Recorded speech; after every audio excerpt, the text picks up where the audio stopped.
Good evening, everyone, and welcome to the February 28th, 2022 meeting of the Planning Board of the Town of Chatham. My name is Catherine Halpern. I'm Chair of the Planning Board of the Town of Chatham. And our meeting this evening is being conducted by remote participation only. And in a few moments, I'll read you a few points about that. Please note that this meeting is being recorded and will be available shortly hereafter for scheduled and on-demand viewing on any smartphone or tablet device. And if anyone else is recording the meeting, could you kindly notify us? I'll give you a few seconds in case you're muted. It is all right to record the meeting, but we do need to be notified. All right. So I will just go through a few points about our remote participation procedures. This meeting of the Chatham Planning Board, as I mentioned, is being conducted by a remote participation only in accordance with Section 20 of Chapter 20 of the Acts of 2021 and shall afford adequate alternative means of public access via Microsoft Teams by calling the phone number 1-508-945-4410. That's 508-945-4410. And the conference ID number is 317-914-182 #. That's 317-914-182 #. Or you can also join the meeting online using Microsoft Teams through the link in the agenda that's posted on the town website. Despite our best efforts, we may not be able to provide for real-time access.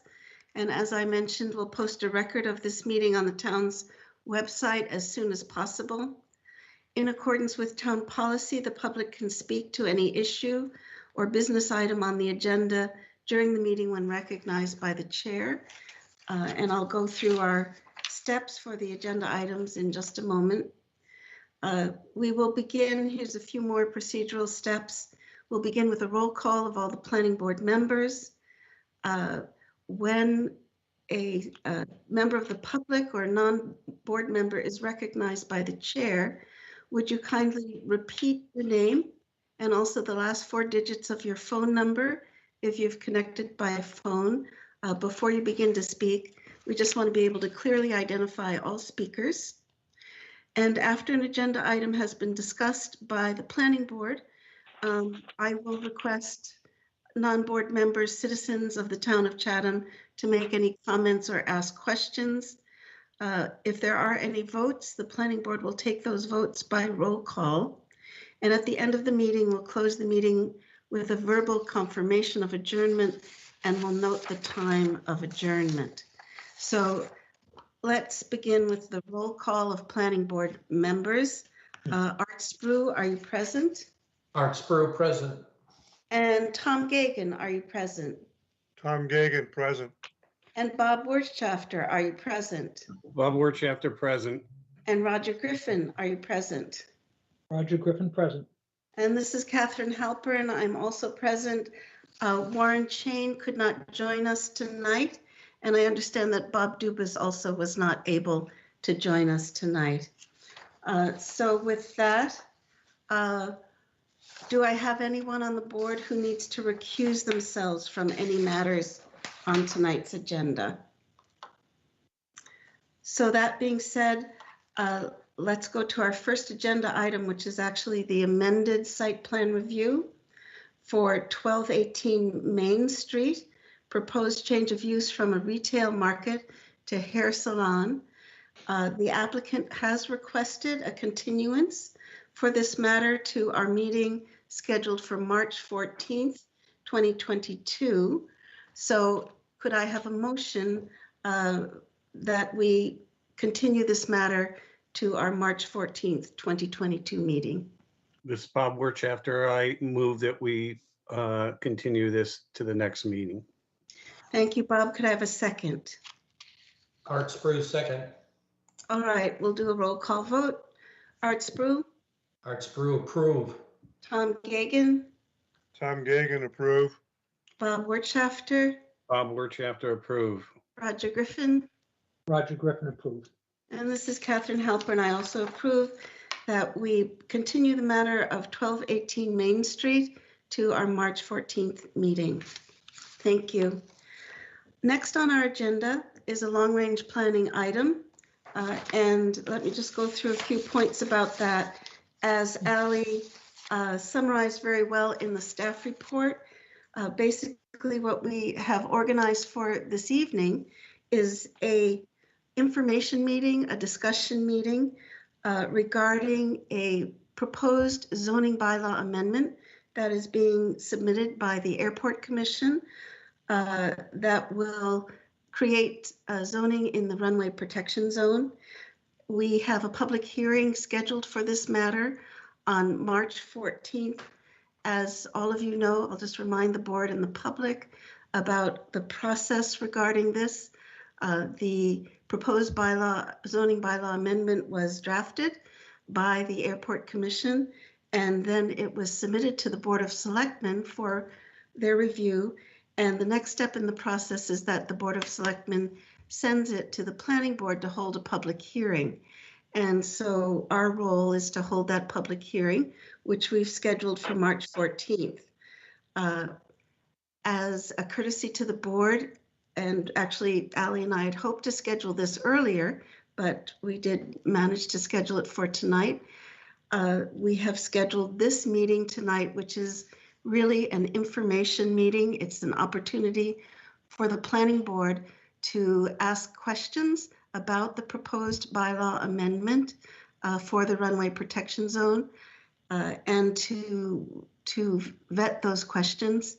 So it's a pre-public hearing information meeting, essentially.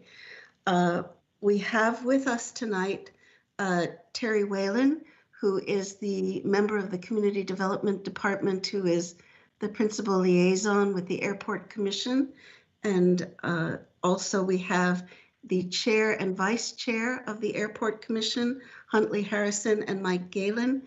And we also have with us Town Council, Pat Costello, to help vet the questions and provide any information that the planning board and the public wishes.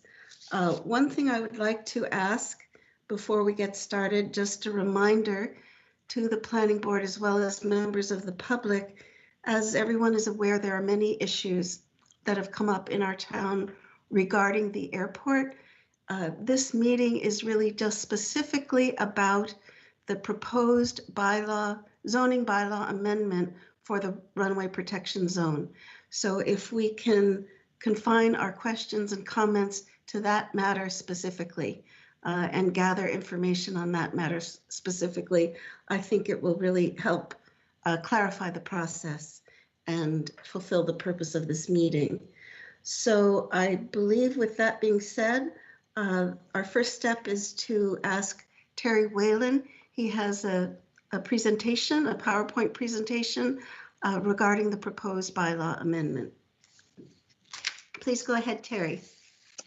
Thank you, Madam Chair. And again, for members who've gotten at other meetings, I'm going to just do a quick overview presentation. And just as the chair indicated, run through the bylaw, which I believe you all had a copy of in your package.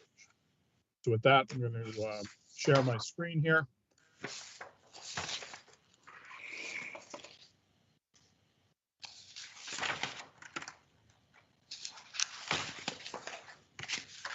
Okay.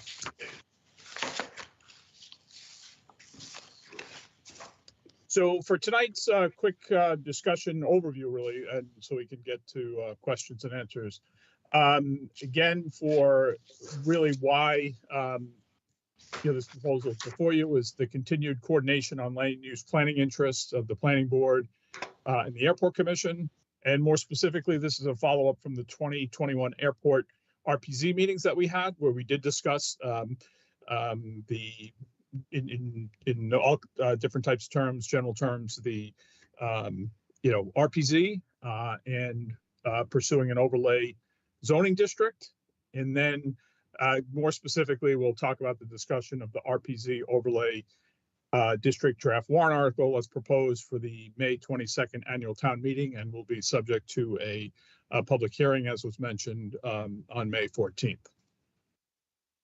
So just real quickly, for context and for both board members and the audience, just go through a couple of key high-level items on what is a runway protection zone, where are the RPZs, and as you recollect, we were talking about this earlier, we were really only talking about the West Chatham or the runway 6 end RPZ, but the new proposal has both RPZs as part of the proposal. And then again, obviously, we'll talk about the proposed draft warrant article, and then we'll close quickly with a review of the Airport Commission's land use planning obligations. So again, the runway protection zone is a two-dimensional zone on the ground. So this is not in the air. And it's intended to provide an area that is free of above ground obstructions and structures. So in Chatham, the RPZ is a trapezoidal ground surface, that area that starts 200 feet from the end of the runway, is 250 feet wide at its base, extends out 1,000 feet with an end width or outer width of 450 feet. So Chatham's two RPZs are indicated on the current FAA approved airport layout plan, and they are both serving as the basis for the overlay district. So they do exist in the aviation world via the airport layout plan. So the primary objectives of RPZs include promoting overall safety, protecting people and property on the ground, minimizing injury to aircraft occupants, preventing the creation of hazards to flight, discouraging incompatible land uses, and noise mitigation.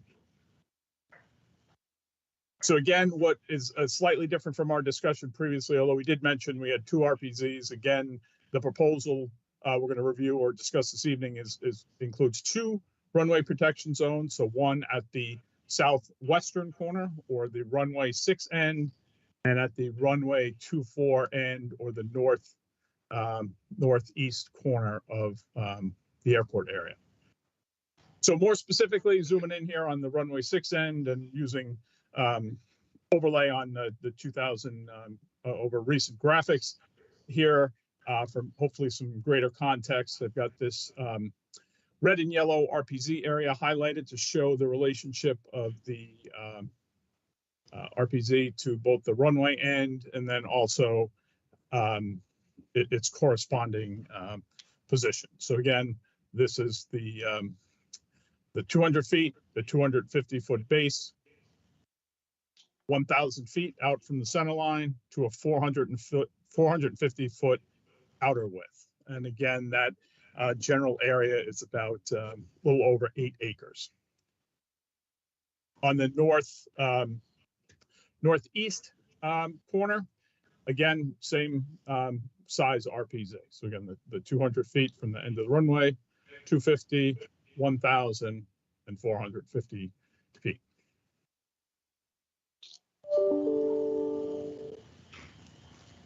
So the proposed draft warrant article is structured on, for members of the board who were on the board back in 2016, is really structured on the South Chatham Overlay District article for annual town meeting 2016, and it really consists of 3 primary sections. The first being the amendment to the zoning map, and then the creation of an RPZ overlay district section, and finally the specifications of the RPZ overlay district, which closely tracks the Water Resource Protection District overlay format due to its prohibitions. So I don't know if I probably won't read this too much, but just again, focusing on those sections. Obviously, the first section here is section 1, the purpose, where I'll just read the top portion. The RPZ overlay district is intended to regulate the use, development, and design of property within the RPZs for the runway 6 and runway 24 ends at the Chatham Municipal Airport, as indicated in the approved airport layout plan.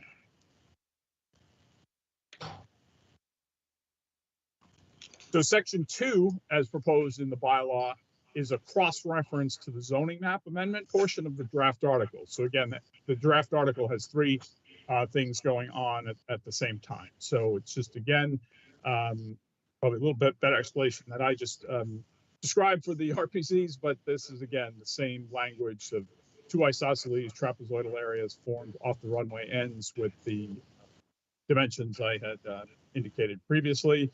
And then in this instance, again, modeled on the previous bylaw, it used the date of May 14th, 2022, assuming that that is, if it were to be approved, that would be the date on the revised zoning map. The permitted uses section says any use permitted in the underlying zoning district pursuant to Appendix 1 Schedule of Use Regulations shall be permitted, except for those specifically prohibited in Section F4 below.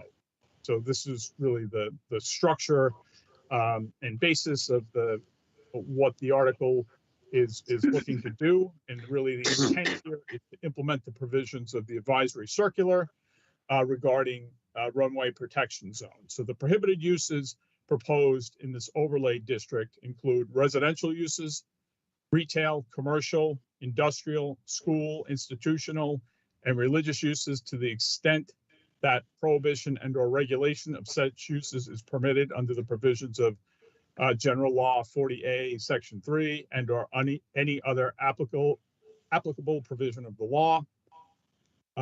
Section C, landfills, storage facilities, and uses that attract wildlife, which significantly increase the potential for interference of airborne fowl with landing and departing aircraft. Section D, construction activities and land uses which produce smoke and/or dust in such a manner as to impair visibility of visibility of pilots using the airport. E is high intensity exterior lighting, including but not limited to lighting for signage, private drives, parking lots, and security, located or positioned in such a manner as to impair the visibility of pilots using the airport unless such lighting is properly shielded. Section F, land uses which create electrical interference as determined by the Federal Aviation Administration with aircraft navigational signals or radio communication. Section G, the construction, erection, or installation of structures with heights exceeding the limits established in the Chatham General Bylaw, Chapter 100, Airport Approach Protection. And Section H, uses or structures creating glare unless they have been reviewed favorably using the FAA's notice criteria tool based on the scope of the project as it relates to 14 CFR Part 77.9 and received clearance on Form 7460-1 received by the town. And Section 5 is the final section here, where it includes the procedure for a change in use and basically acknowledges the creation of pre-existing non-conforming uses as these existing RPZs, they do exist. They are developed, but pulling them into zoning would create this non-conformity. So this provides that Section 5 provides that any change in use of land or structures located in the RPZ shall require a special permit from the Zoning Board of Appeals pursuant to Section 8C and shall comply with all other applicable provisions of the bylaw. And again, this is just a slide from the previous presentation where, again, we're just pointing out that, again, this is just for consistency's sake with 40A Section 6 regarding nonconformity when you're creating structures that are lawfully in existence or lawfully begun prior to a zoning ordinance being brought into play. And finally, I'll just close with the Airport Commission's land use planning obligations. So again, for folks who were at the previous meetings, not to be redundant, but just a reminder, the Chatham Municipal Airport was established in 1949 with the support of federal and state funding and has continued to access grant funding to complete various airport safety improvement projects up to the present. So as part of this use of federal money, through the agreements that the sponsor receives that are associated with the acceptance of the federal and state funds are called grant assurances, and these are best characterized as a contractual obligation. So the land uses around the airport are to be planned and implemented in a way that ensures compatibility with the airport and its operations. Ensure compatible land use near federally obligated airports is an important responsibility and an issue of federal interest. So the FAA jurisdiction, I did mention the advisory circular previously. The FAA jurisdiction is limited to the actual airport property or federal land or federally obligated land. For Chatham Municipal Airport, the federal jurisdiction on the ground, in this instance, outside of the fence, is really the boundary of the airport property. So in order to meet its grant assurance conditions, the Airport Commission is obligated to advocate for compatible land use. And you might have seen this in the explanation associated with the draft article, but I do have a citation here from the federal grant assurance from 21, which is regarding compatible land use, and taken from 49 United States Code, section 417. I won't read it, but it's all there, which requires in part that the Airport Commission take the appropriate action to the extent reasonable, including the adoption of zoning bylaws to restrict the use of land adjacent to or in the immediate vicinity of the airport to activities and purposes compatible with normal airport operations, including landing and takeoff of aircraft. So, and then just in closing, again, the intent of this request from the Airport Commission is to advocate on behalf of the sponsor, to advocate for the town to adopt zoning control consistent with the criteria outlined in the FAA advisory circular in the effort to promote compatible land uses with Chatham's 2 RPZs and moving forward from the point of adoption of this proposed zoning bylaw amendment. Great. Terry, have you completed your presentation? Yep. Sorry. Great. Yeah. With that, I'll just, like I said, turn it back, or I don't know if Huntley or Mike need to add anything. But again, just to set quick recap. But again, I think most everything is in your package with the actual text of the bylaw. All right. This is Catherine. I think what we'd like to do, Terry and Huntley and Mike and Pat, is I'd like to just begin by going through the planning board members and hearing what their questions or comments are for all of you or any of you. So I'd like to begin that way. And also, I understand that Ali has some questions that have been submitted by Warren Chain. I think he's listening in, but he may not be participating in the meeting. Then after we can cover the board's questions, we'll go to public comments. So Art, do you have questions about the proposed zoning bylaw amendment for the runway protection zones for Terry or for Mike or Huntley or for town council? Please go ahead. Yes, this is Art Sprue. When the last meeting, and the only one that I was involved with since being on this board, was in August of last year in 2021. I wrote some notes in here, and it said the Airport Commission was to provide a guideline document for the planning board to consider. I was thinking that guideline document would be something that would identify what are the specific things that would need to be dealt with associated with the zoning bylaw. I was sort of surprised to see that there was a zoning bylaw proposed with no follow through on this August meeting.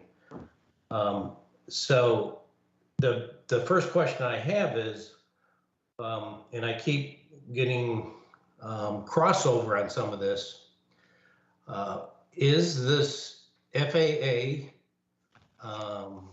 a for the RPZ and the content of it, is it a guideline or is it a requirement? And it makes a real big difference as far as my understanding and how we would deal with the bylaw. And if it's one way or another, I would just like to see what the document is that references that it is either a guideline or a requirement. Okay, Arthur, this is Catherine. I actually think I'm going to request that Pat Costello respond to Art. And also, I believe we've had that document in previous packets, but I will ask Pat to comment on that. Good evening. Thank you, Madam Chair.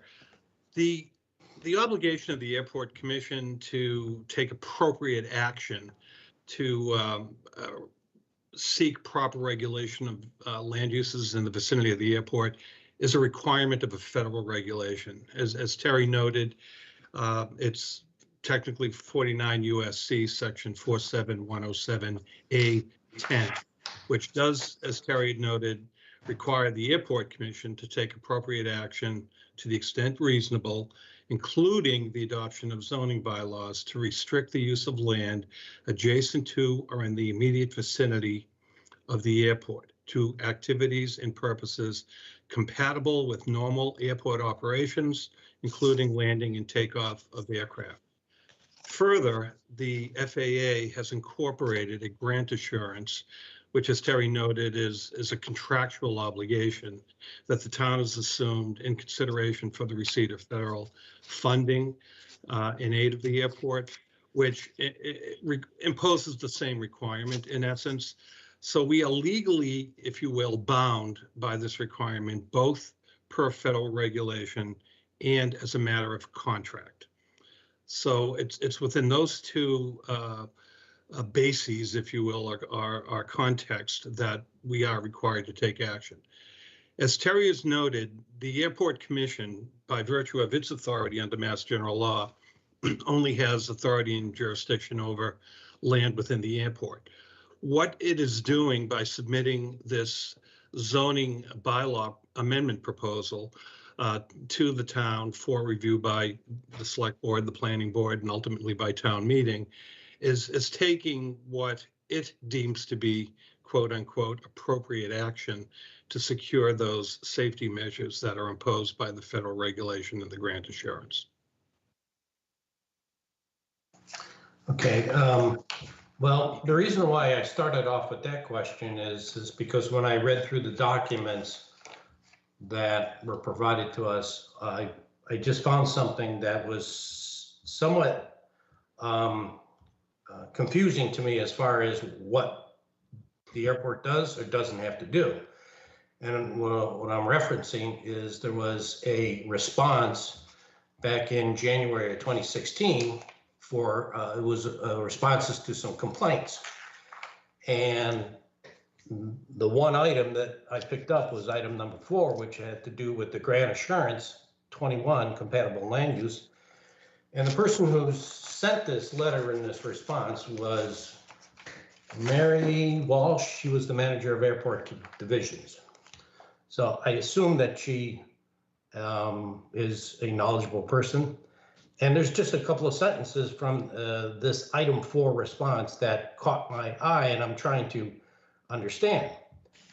And that's really what I'm looking for here, is to understand this, because it's not clear to me about what we do or don't have to do to the degree that we do or don't have to do. And here's a response. Although residential development around airports is not generally compatible with normal airport operations, Chatham Airport has been surrounded by residential development since its inception. The town has taken steps to minimize, to the extent reasonable, the airport's impact on the current land uses that have and currently exist around the airport. Historical mapping and current zoning bylaws, airspace protection, easement acquisitions, and the airport has purchased over time indicate that the airport is actively addressed to the extent reasonable. This item, therefore, they're in compliance with Grant Assurance 21. Town of Chatham is in compliance with Grant Assurance 21, and therefore There's no further action required.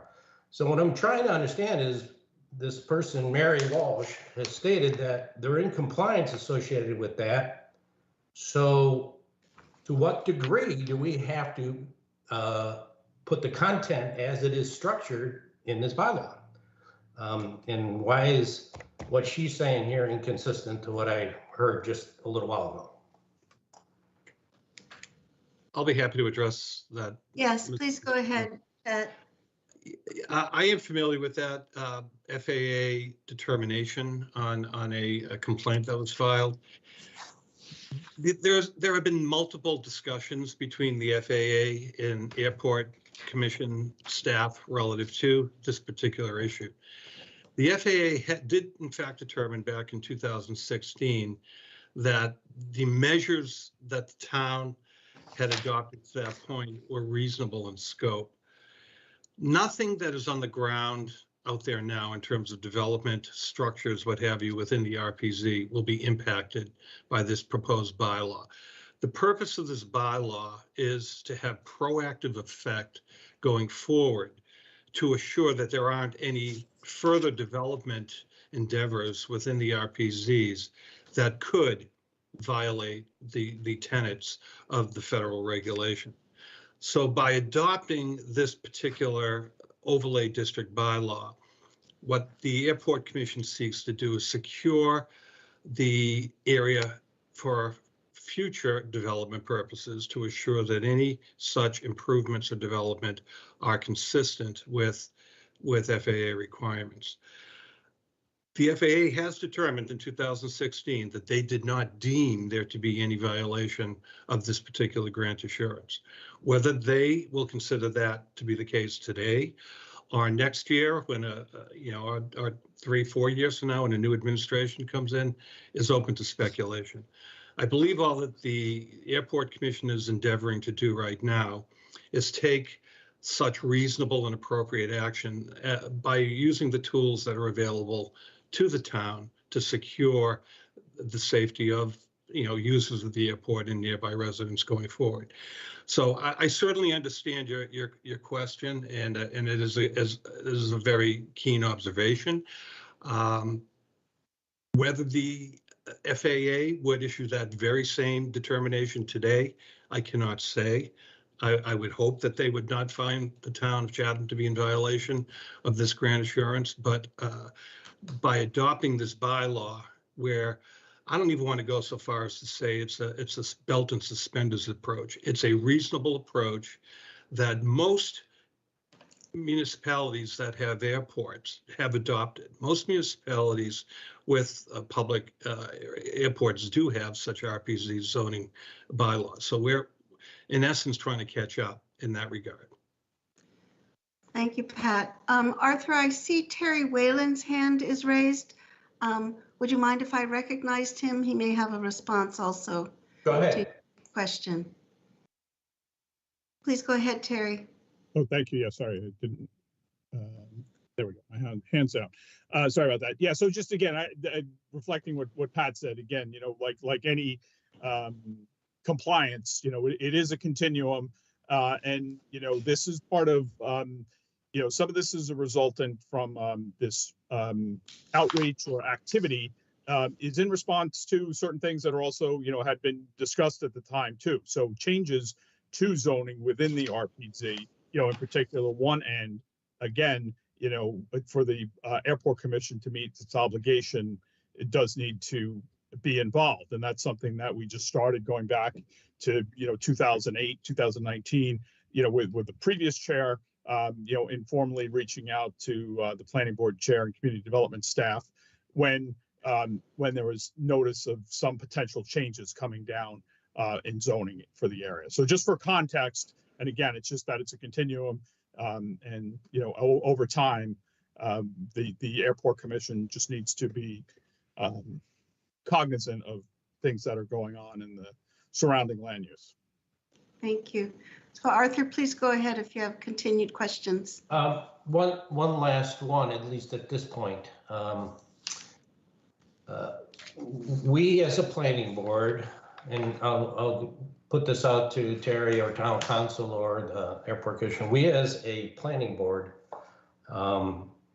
have often, and if frequently, I should say, when it comes to some commercial properties, business properties that exist as they do in this area of the RPZ,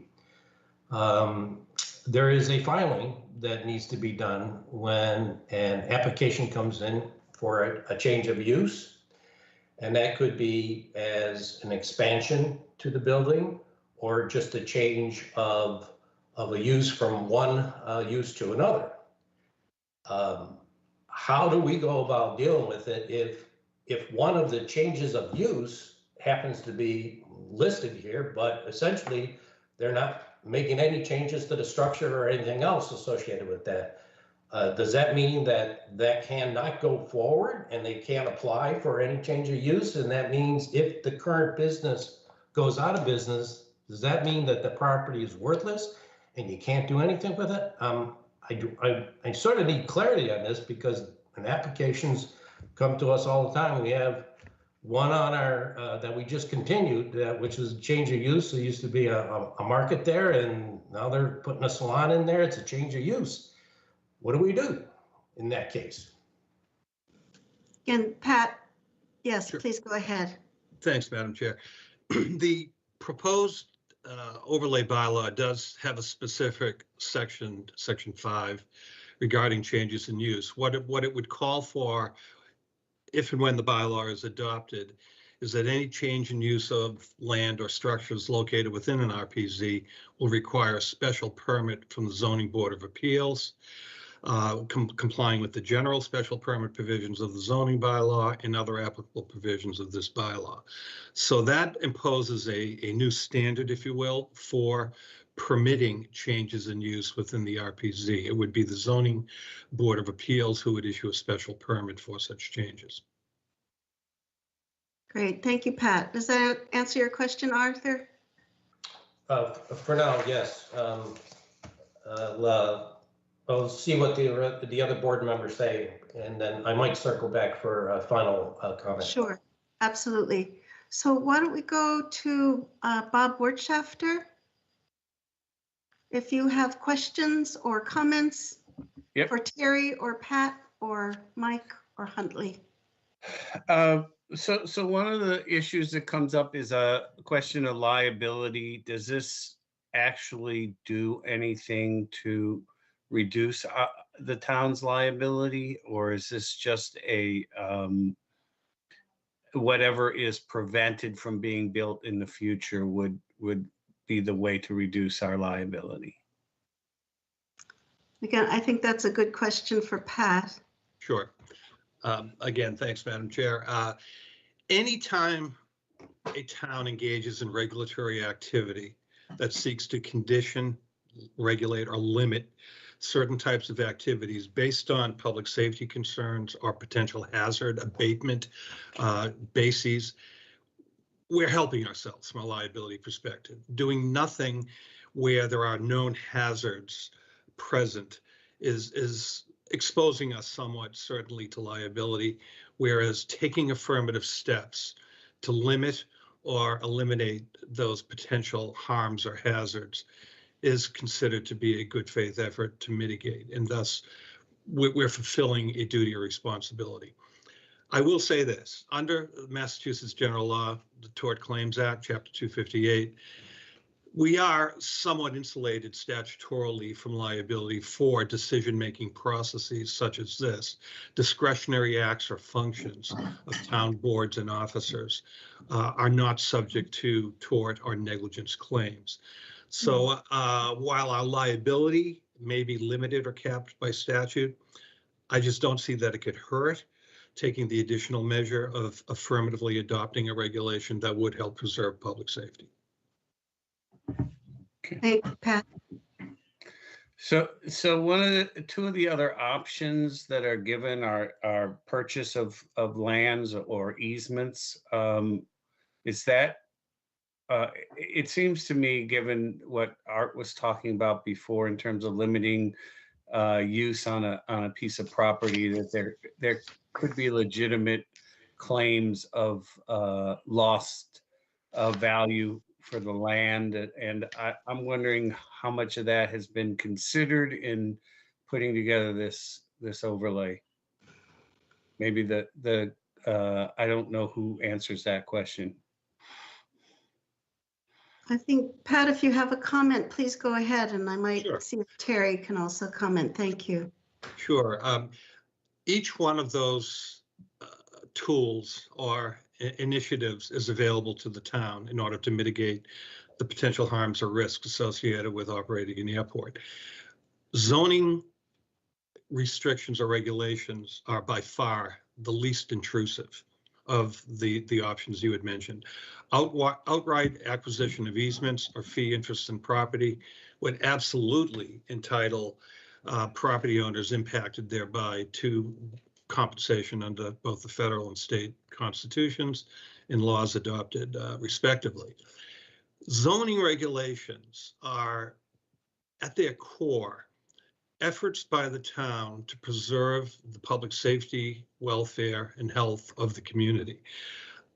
Adopting regulations to that effect that apply generally or to a well rationalized portion of the town are generally immune from liability. I do not envision that there would be any damage award necessary or any harm accrued by any individual within the RPZ. Keeping in mind, number one, that any existing uses and structures on properties are legal and they will forever be legal. That we can't restrict or call back, if you will, uses and development of properties that have taken place prior to the effective date of the zoning bylaw. Therefore, nothing that's going on out in any of these properties right now will be impacted by the zoning bylaw. What it seeks to do is regulate or restrict in a rational and reasonable manner future uses of those properties. So I do not deem it to be a major concern for liability by adopting a zoning bylaw of this type. Yeah, I wasn't necessarily thinking in terms of liability. I was thinking in terms of getting the necessary votes from the town to pass the bylaw. There's a considerable portion of the town who will do anything to disrupt the airport.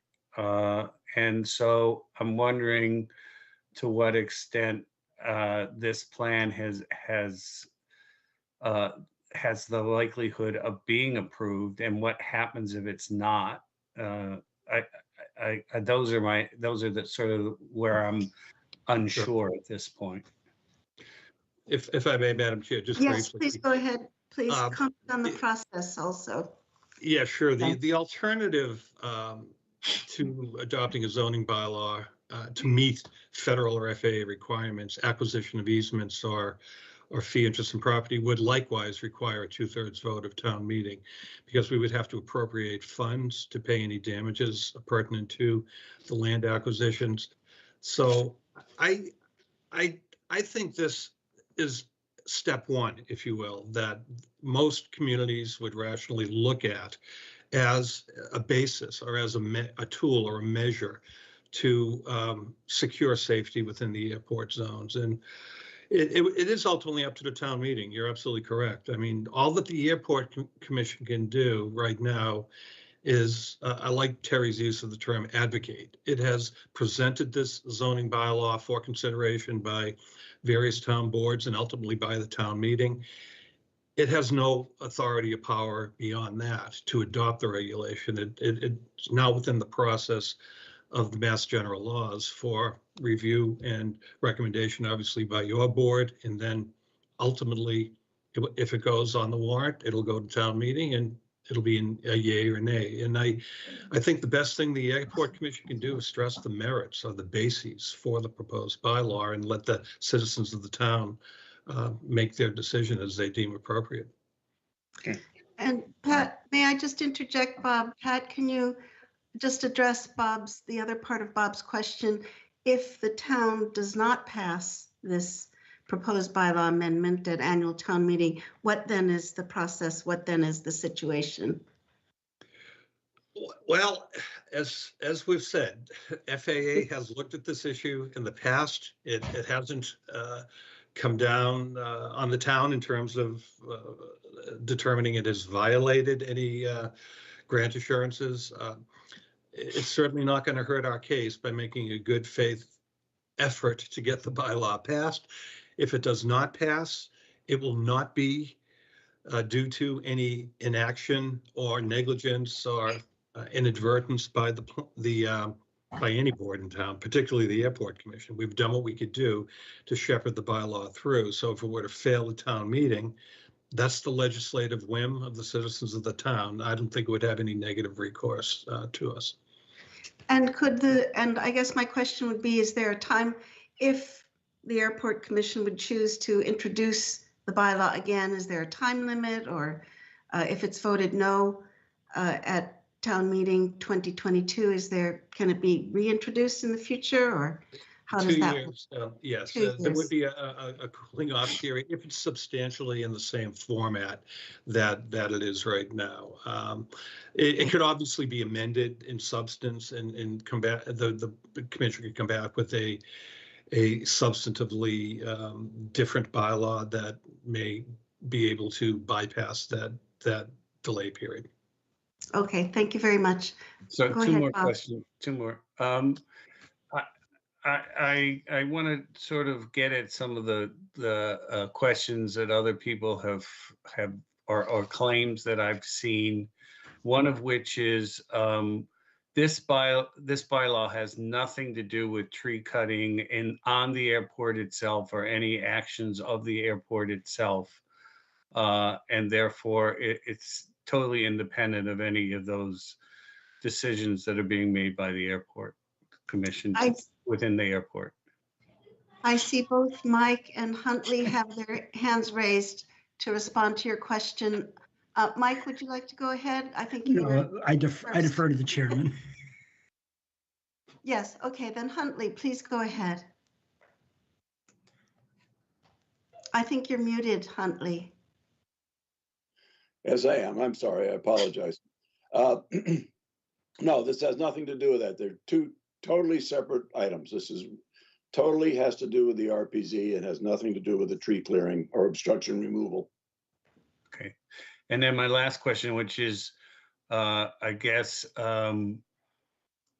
have we made it clear to or let me ask it this way, if this were not to pass, would it have any effect in terms of for those who want to close the airport or reduce the airport? I'm just trying to make it, I think it's clear that this is a totally independent decision from that.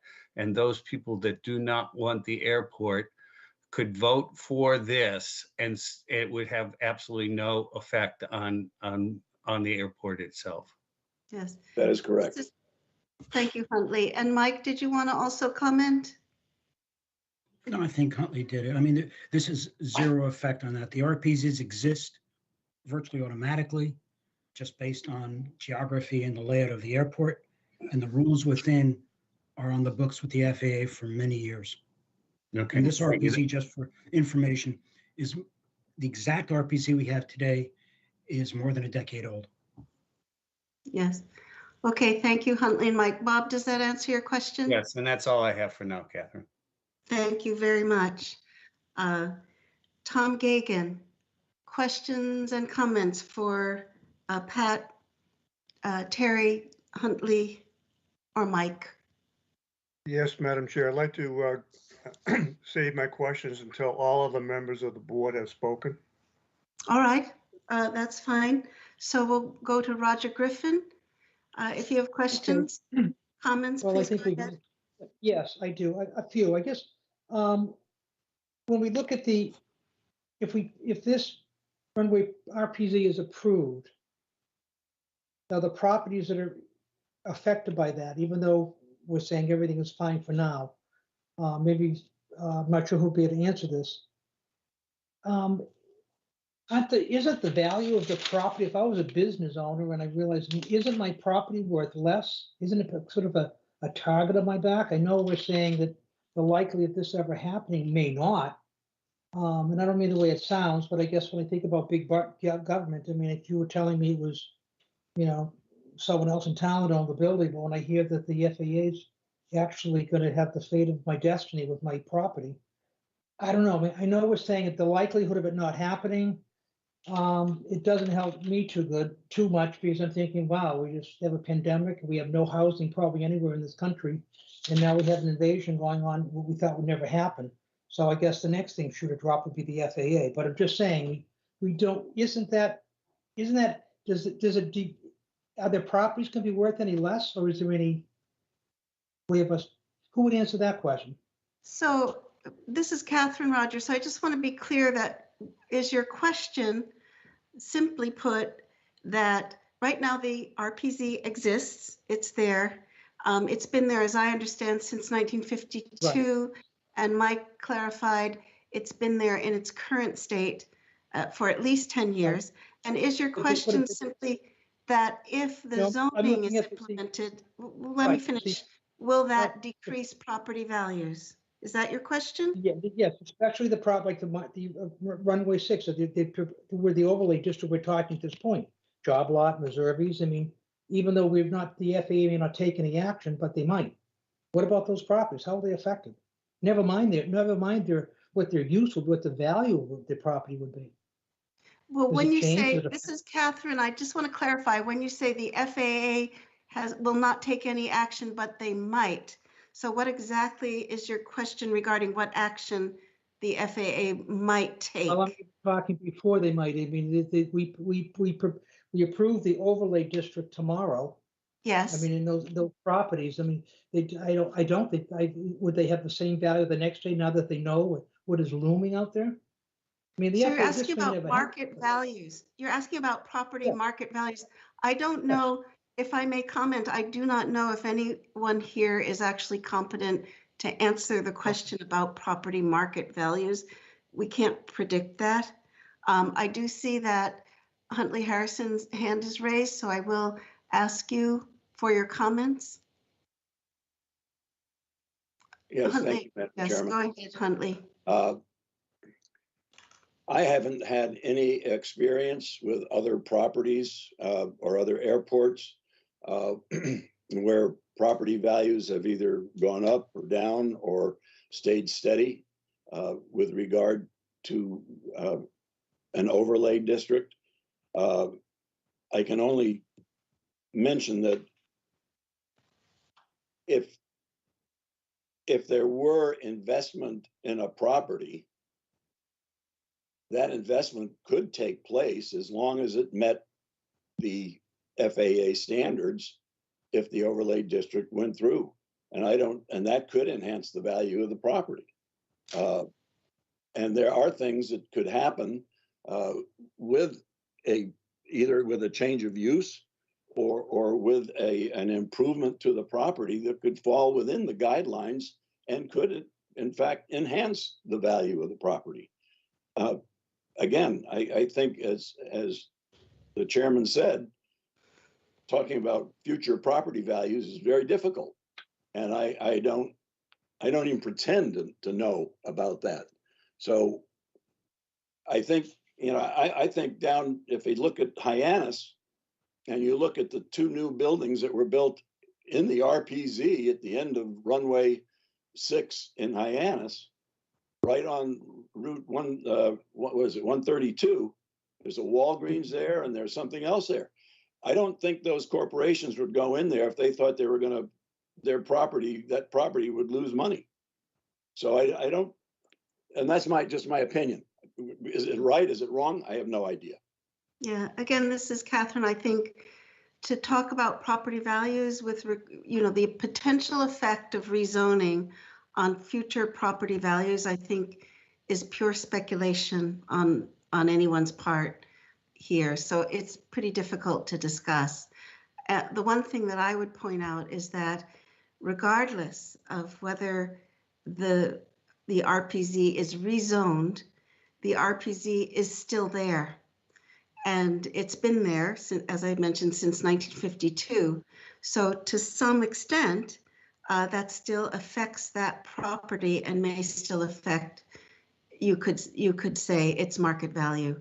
I would suggest that any real estate developer or investor knows very well that that RPZ is there and is very aware of that situation. So, but again, I think it's to talk about potential effect on market values. I think it's guesswork, but I do see, Huntley, is your hand still raised? No, I'm sorry, I've never put it That's all down. right. All right, and I'll just, so, but please go ahead, Roger. No, I think right now, I think though, I may have a couple questions at the end, but no, right now I'm fine. Let's just continue on. All right, that's great. Mike, I saw your hand up. Did you have another comment? I actually just wanted to build on what you said. Yes, those RPZs have been around for decades, and the restrictions within that are part of the overlay are there. Regardless of what we do in town, those restrictions still remain. So they will be there as long as until the FAA changes that. That was the guideline used for the overlay. Those restrictions they were just created by us. They were specifically what the FAA put in. So in other words, Mike, again, this, you're just saying that without the rezoning, the RPZ is still there and the FAA recommendations are still there. Yes. And yes, so it exists, I guess is what we're saying.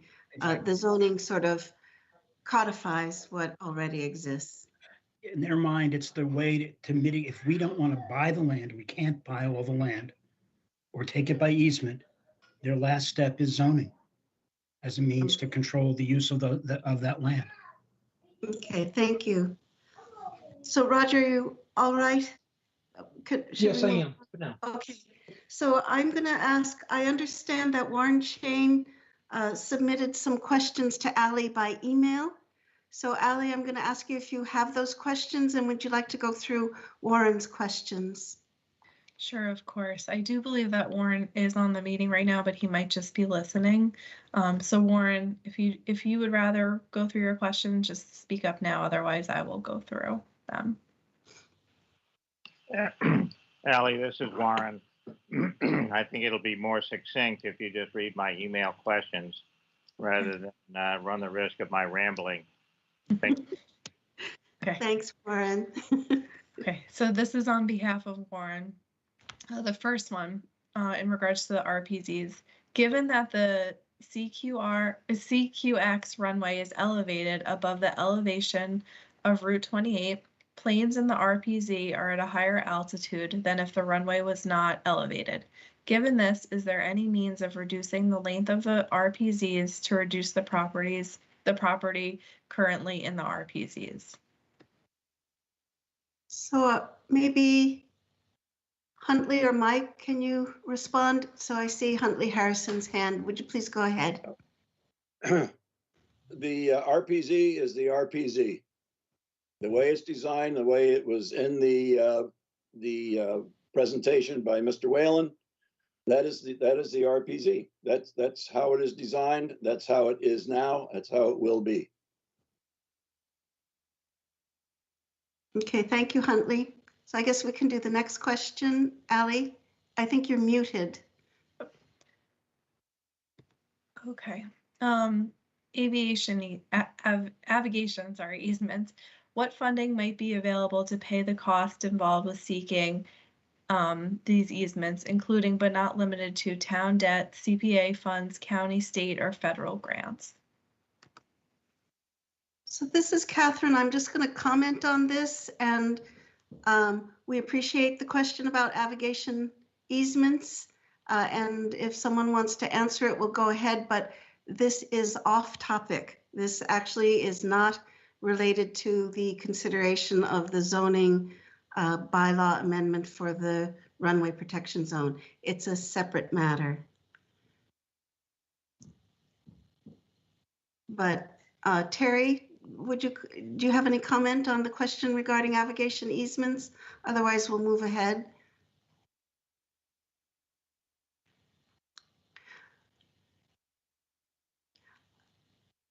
Terry, you're muted. Sorry about that. Yep, it just gave me a warning. Yeah, again, I would, again, I think that's a different discussion topic, as you noted. Okay, great. It's So not, it it's not is- part of, it's not a direct, Right. effect of what we're talking about. Right. So With the, what- excuse me, with the zoning, not to say it's not a topic, but not right. related to the zoning action. All right, good. So, and we did make a commitment to confine our discussion to the zoning action for this evening. So Ali, can you move to the next question?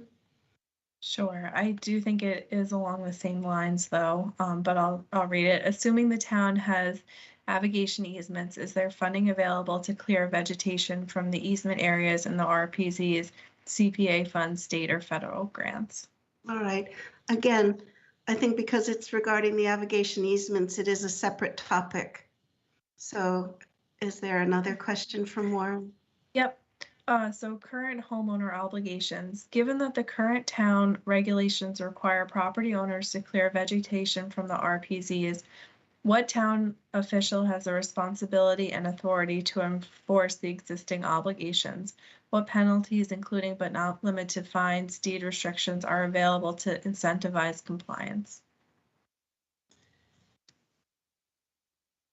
So I'm not completely clear if this would be more related to the Chapter 100 issues. Yeah, Terry, could you comment on that? Because again, I think this is a separate discussion. But Terry, could you clarify for us? Yeah, I will. And again, I think you're right. But this bylaw as drafted does reference Section 100. So Section 100, right. Section 100 is for approaches and not the runway protection zone. So that's for three-dimensional incursion into the approach surface. So again, that's a different project that's going on. It's not the zoning project, and that there are federal funds available for that. For that type of work that the Air Commission is pursuing. But just to be clear, an RPZ is the runway protection zone.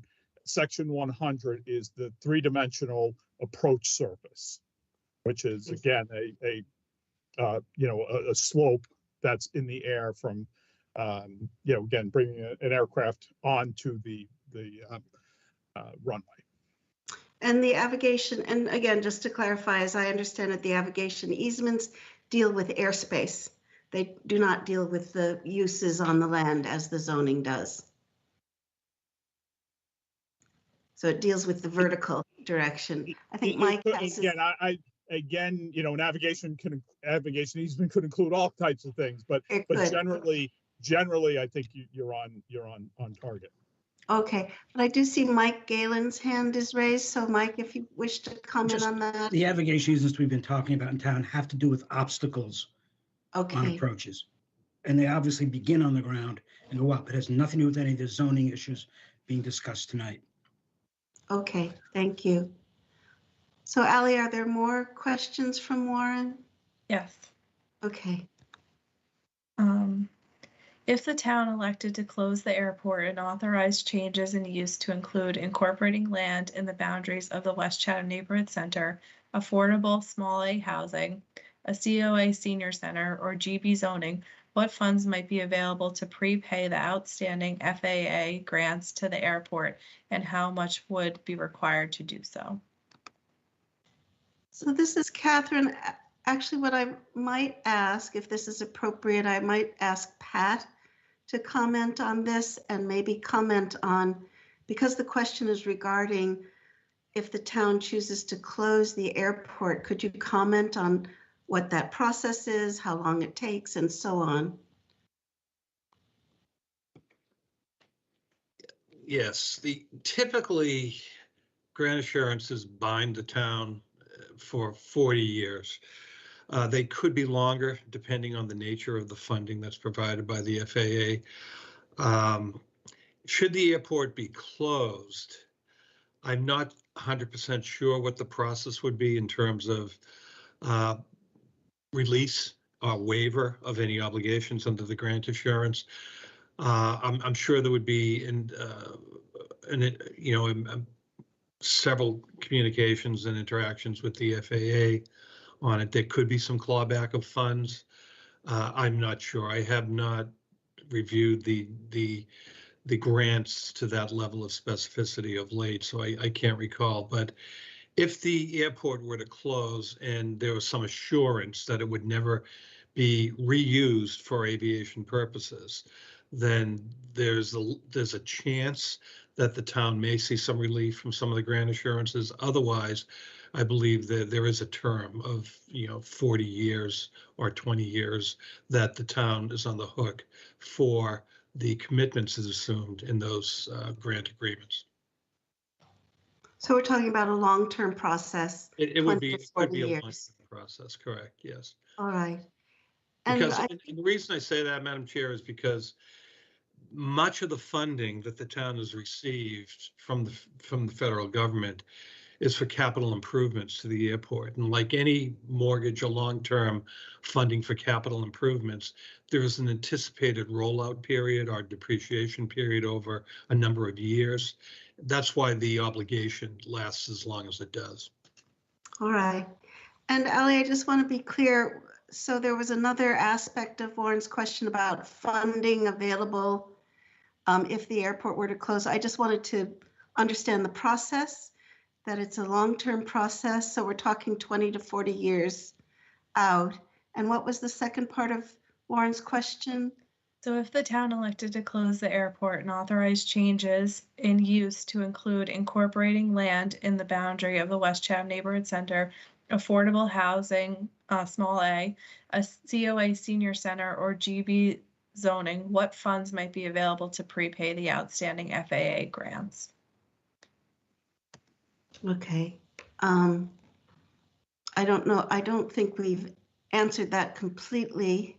I don't know if we can answer it. I think what we understand is the obligations would be extended for a period of time, 20 to 40 years.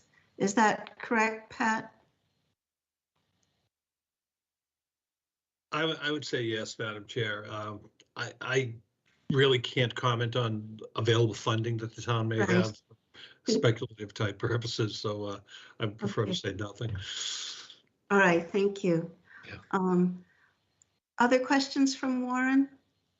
Those were the end of the questions that he had sent to me, but Warren, if you wanted to add anything, please.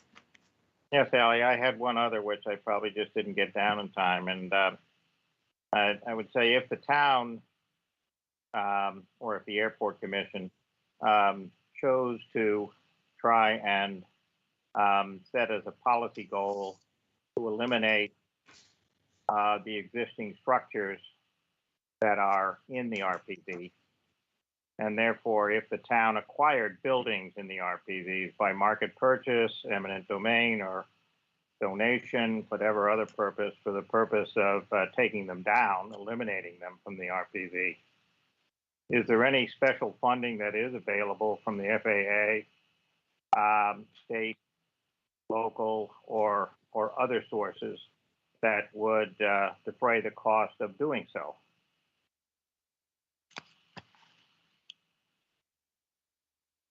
This is Catherine. I'll just ask if anyone wants to comment on that. I'll make a comment that, Warren, while your question definitely has merit, it is outside the scope of what's being put before us this evening, because what's being presented to us is a proposal for a zoning bylaw amendment, which does have the traditional reference to Mass General Law that basically grandfathers in the existing structures and existing uses that are legally established prior to the adoption of this proposed bylaw amendment, and that may continue in perpetuity. So we do not have before us any suggestion that the town or the airport commission will act otherwise. So in some sense, your question, although reasonable, is outside the scope of what's before us tonight. And Pat, I'll just ask you if you have any comment on that, any clarification. Yes, Madam Chair. The obligation or the duty to secure property outside the airport bounds is a local obligation. That's up to the town as the airport sponsor to undertake any such activity.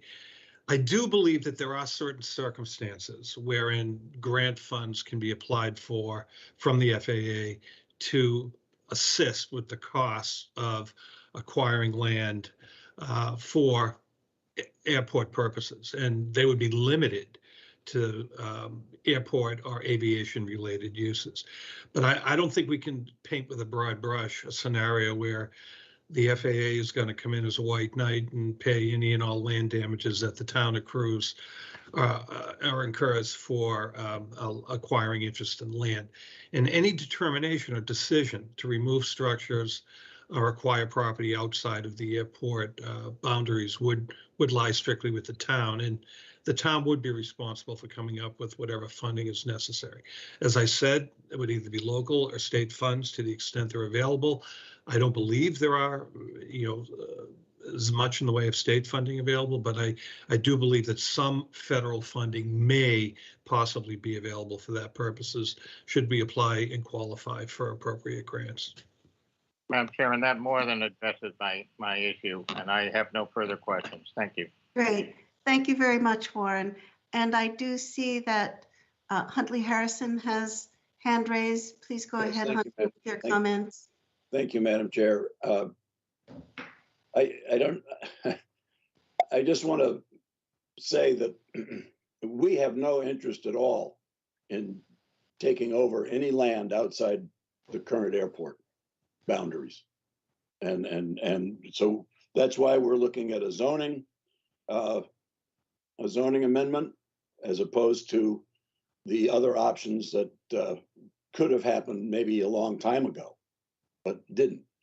So, right now we're recommending that third alternative, that we adopt adequate zoning so that public safety is taken into consideration with that type of zoning.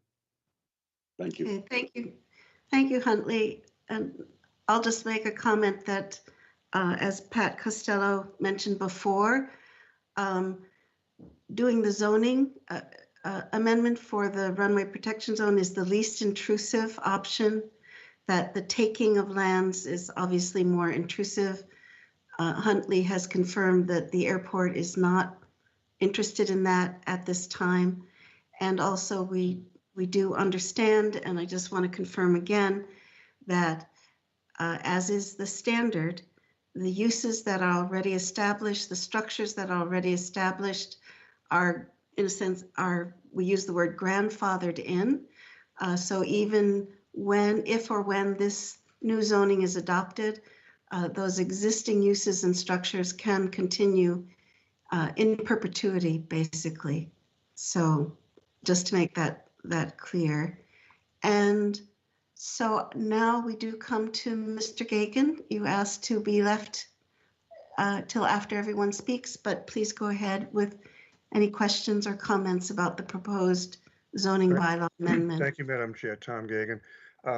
I'd like to address well, first of all, I'd like to make a statement. I think what I've heard consistently from the Airport Commission is the reason for any zoning runway protection area is ultimately for safety. Primary concern around any airport, including the Chatham Airport, is safety for individuals on the ground.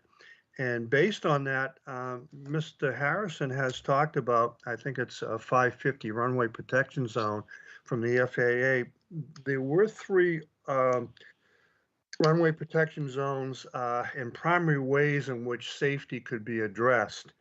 The first, not the third, as the current commission wishes to put into a bylaw, but the first talks about the preferred method in airport safety issues is to purchase the approaches in areas, purchase it in fee, ownership and fee, because it really provides the maximum control for the airport and therefore the maximum control for the citizens of Chatham.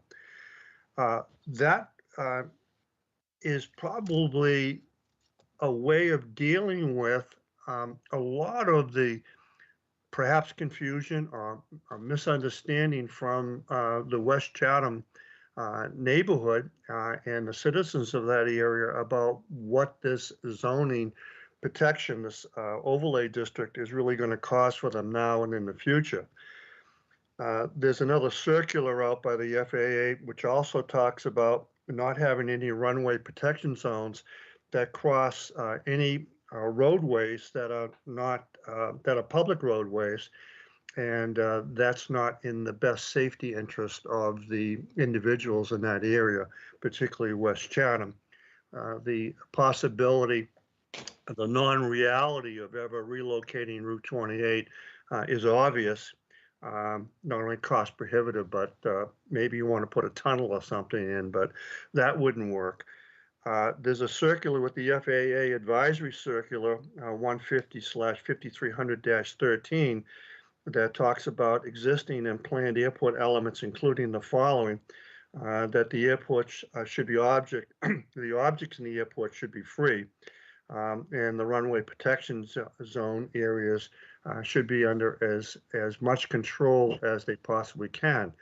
I presented with Ally today earlier if Ally could put up a suggestion that might resolve as a compromise between the need for safety for this town and particularly West Chatham, an alternative to the runway protection zones that I think would accomplish quite a bit in what we're trying to discuss before we go to town meeting for the Airport Commission to have a great deal of success in simplifying and answering the questions that the citizens of the town have raised. I start off by saying I have no issue and no intent in wanting to see the airport go away. I know people have talked about that. I don't think that's practical. So politically, I make that statement. Also, as a sidebar, the airport with its avgas was very, very instrumental in helping me with my 80 and 90-year-old vehicles who liked that additional material within called, it's a lead supplement that was in fuel oils and gasoline, and making that old four-cylinder engine run very nicely. What I have in front of you, and Ally has put up here, is a suggestion that the runway protection zone in terms of the overlay district might not have to deal with the issues of bylaw and zoning regulations in these areas that have been outlined in the yellow areas. I don't know if you can see both of them. You can see the one to the north, and there's one obviously that has been suggested to the south. Thank you, Ally. That these be pulled back onto the airport property. There's 100 acres there. And I know these trapezoids have been described as 7 to 9 acres, perhaps closer to 9 acres on either end. It eliminates any of the runway protection zone, which are areas designed for safety for incoming and airplanes which are trying to take off to be able to have a margin for overrunning or underrunning. I don't know the appropriate terms. I'm not a pilot, but areas to contain any issues that would occur. I guess those are the most sensitive times in which airports are used in the landing or the takeoff of airplanes. If these could be brought back, and I've tried to duplicate them with a scale drawing onto the airport property, it would greatly improve the safety. There would be no need to have any discussion about compensation now or in the future. There'd be for any of the property owners and or possibly tree areas that would need to be altered under 100. I know we're not talking about that tonight. The control that the airport would have over these areas would be complete. And one of the sponsors, as I mentioned before, in terms of FAA was the first and preferred method, was that all of the RPZs be on the property owned by the airport. So my question to the chair, Huntley Harrison, would be, is this something that you would consider in terms of an amendment or redraft of your runway protection zone overlay district, is to have all of the runway protection zones within the property owned by the airport? I think it would greatly enhance, for the third time in my statement, the safety issues and a lot of the concerns that this board member and perhaps other board members, I don't speak for them, about all the peripheral what ifs. This airport has been in existence, I've been told, for 75 or 80 years. And the number of issues, tragic or otherwise, has certainly been minimum. Certainly hope that that happens in the future. We have no control.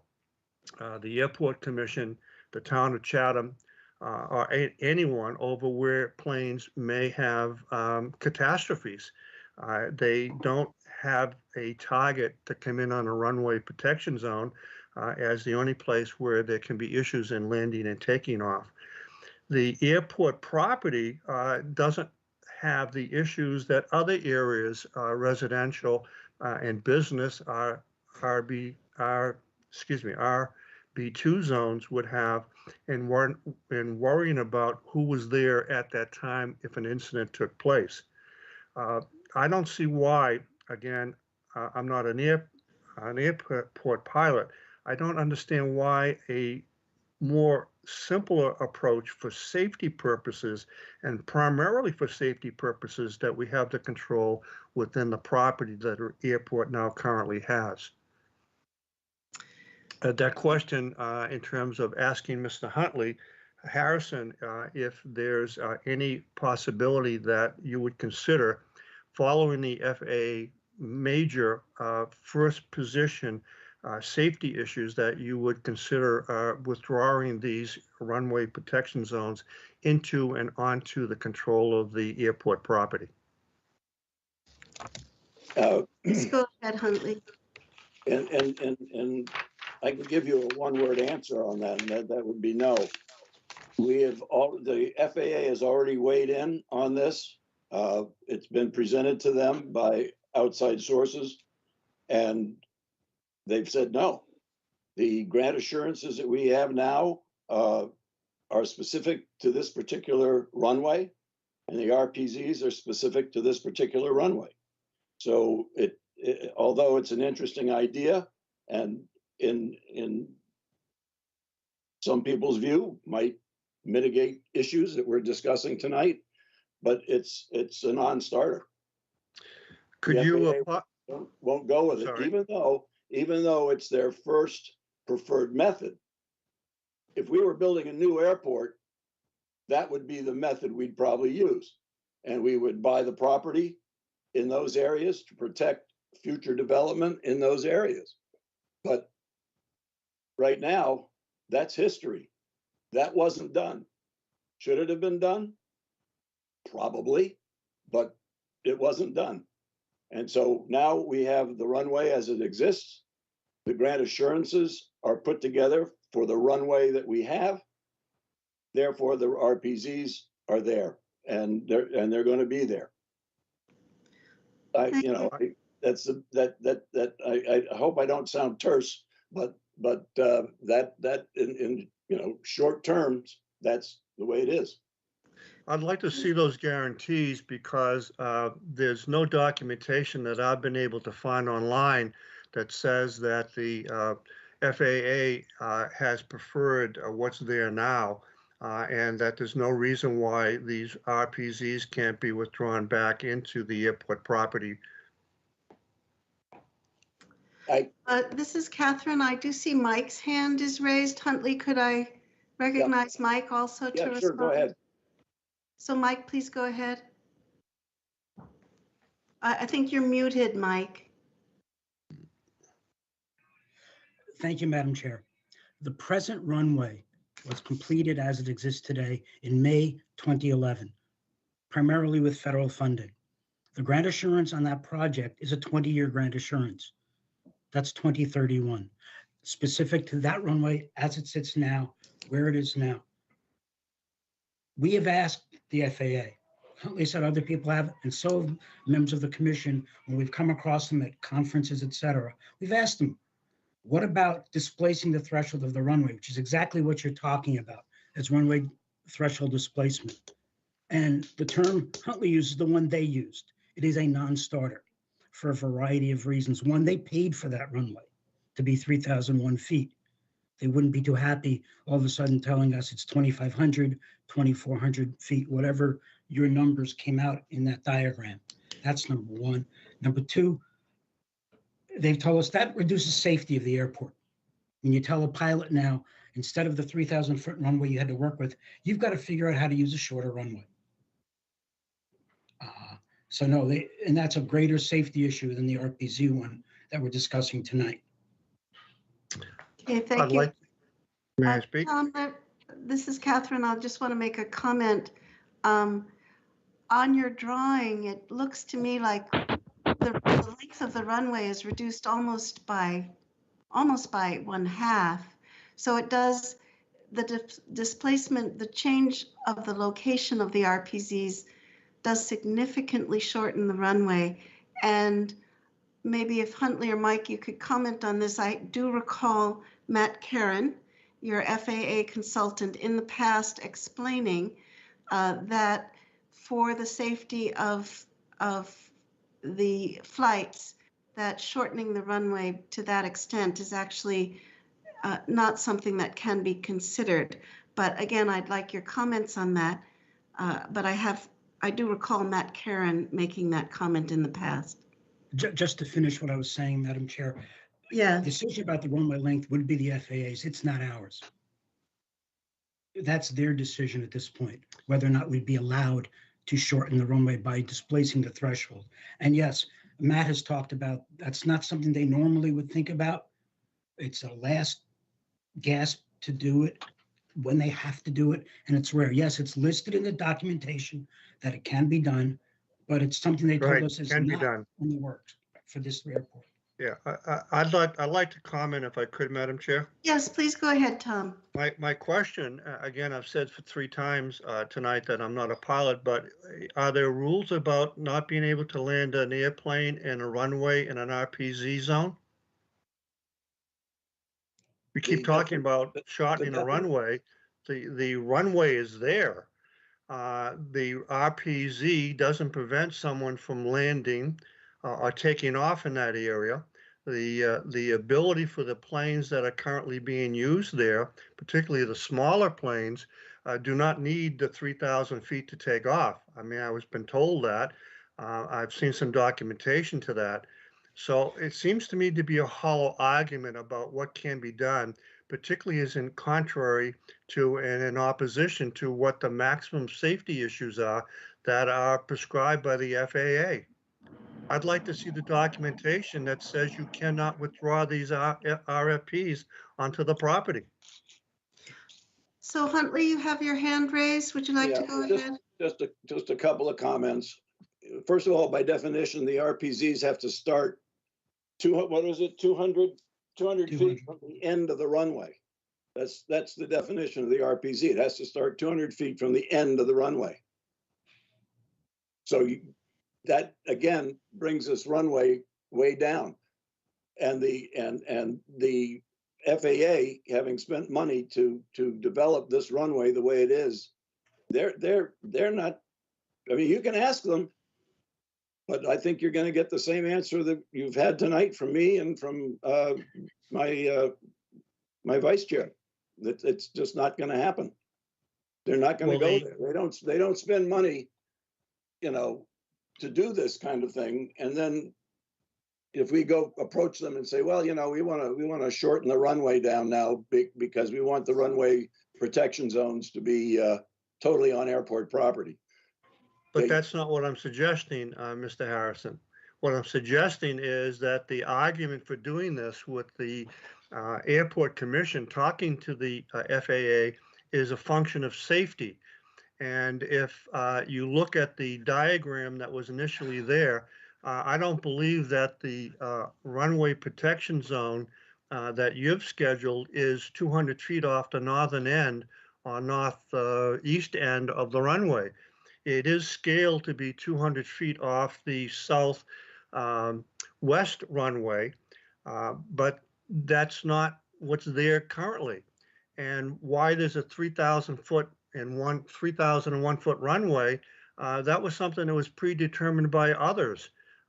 Did the FAA come in with that suggestion, or is that something that the Airport Commission wanted there? No, that was the previous commission, and I can't answer that question. But there So- is an answer to that question. I see. They designed it. That's 3,001 feet. I do not have that answer. You're right, there probably is an answer, but I can't give it to you this evening. This is And I think Catherine. if you would like to pursue this, I don't think I can answer a question to satisfy you, sir. So I think you're going to have to write a letter to the FAA and show them this diagram and get an answer from them. I really can't give you a satisfactory answer, I'm afraid. So this is Catherine. I do see several hands raised. People want to make comments, and I will just make a comment that I think it might be useful if we need to refer this question to Matt Caron, the FAA consultant for the Airport Commission. Again, I've understood his comments in the past that there's a certain minimum length that the runway must be.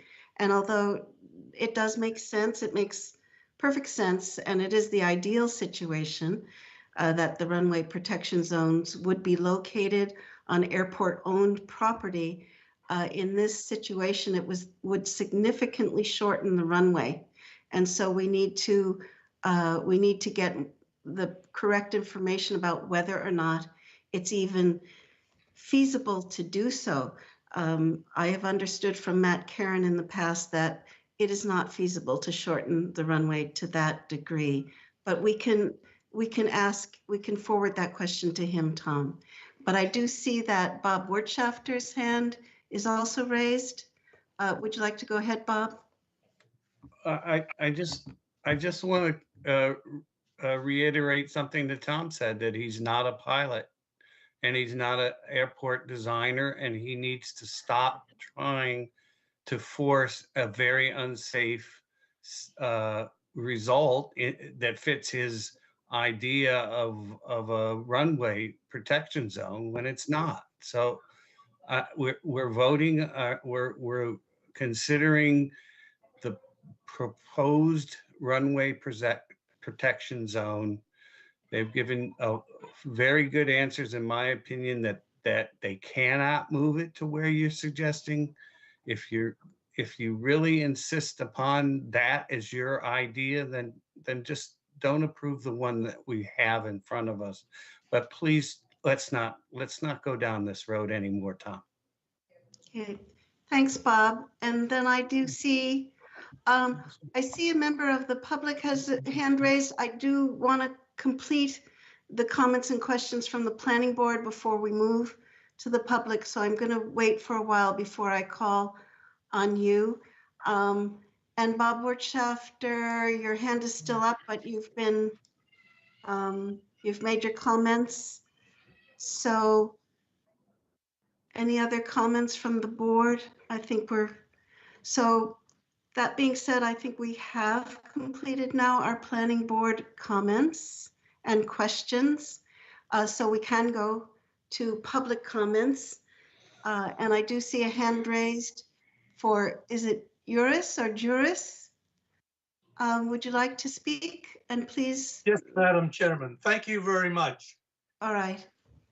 I think the board and the public might be confused about what really is a fixed RPZ. In a Airport Commission letter, they state that the size of the RPZ is determined based upon the design aircraft that is specific for the airport. This is very important. And currently, my understanding is that the Airport Commission states that the Chatham Airport is designed based upon a Group 1 aircraft. This is a size plane. So my question is, if these RPZs are based upon a Group 1 characteristic airplane, what happens if a larger airplane lands or tries to use our airport? Then it would need a larger RPZ. Okay, and I do see Mike Galen has his hands raised. Would you like to respond to this question, Mike? Certainly, thank you, Madam Chair. No, if a larger plane just uses the airport, and that's how what plane uses the airport to a great degree is determined by the pilot in command of the aircraft, nothing would have to change. If the design aircraft were to change, that theoretically could change the RPZs, but it wouldn't be a single use or a couple of uses by a different size aircraft. And just for point of fact, if we went to a Group 2 as a design aircraft, nothing would change with the size of the present RPZ. And that's the next size up, and that's the plane that's in contention within that group. Well, Madam Chair, may I comment? Yes, Okay. please go ahead. Mike is correct that there is a Group 2 planes which exceed the design for our airport. Now, his comment was that if there are just few flights, well, this is not true. The FAA states that if the airport has greater than 500 operations of a larger plane, then the airport has that the Chatham Airport is not designed to handle 500 operations of a Group 2 plane.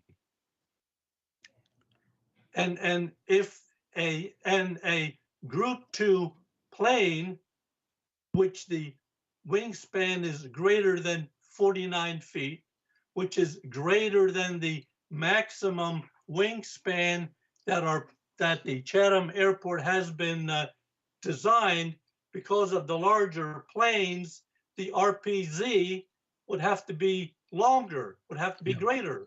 No. A bigger plane requires a bigger RPZ. Madam Because, Chair, Mr.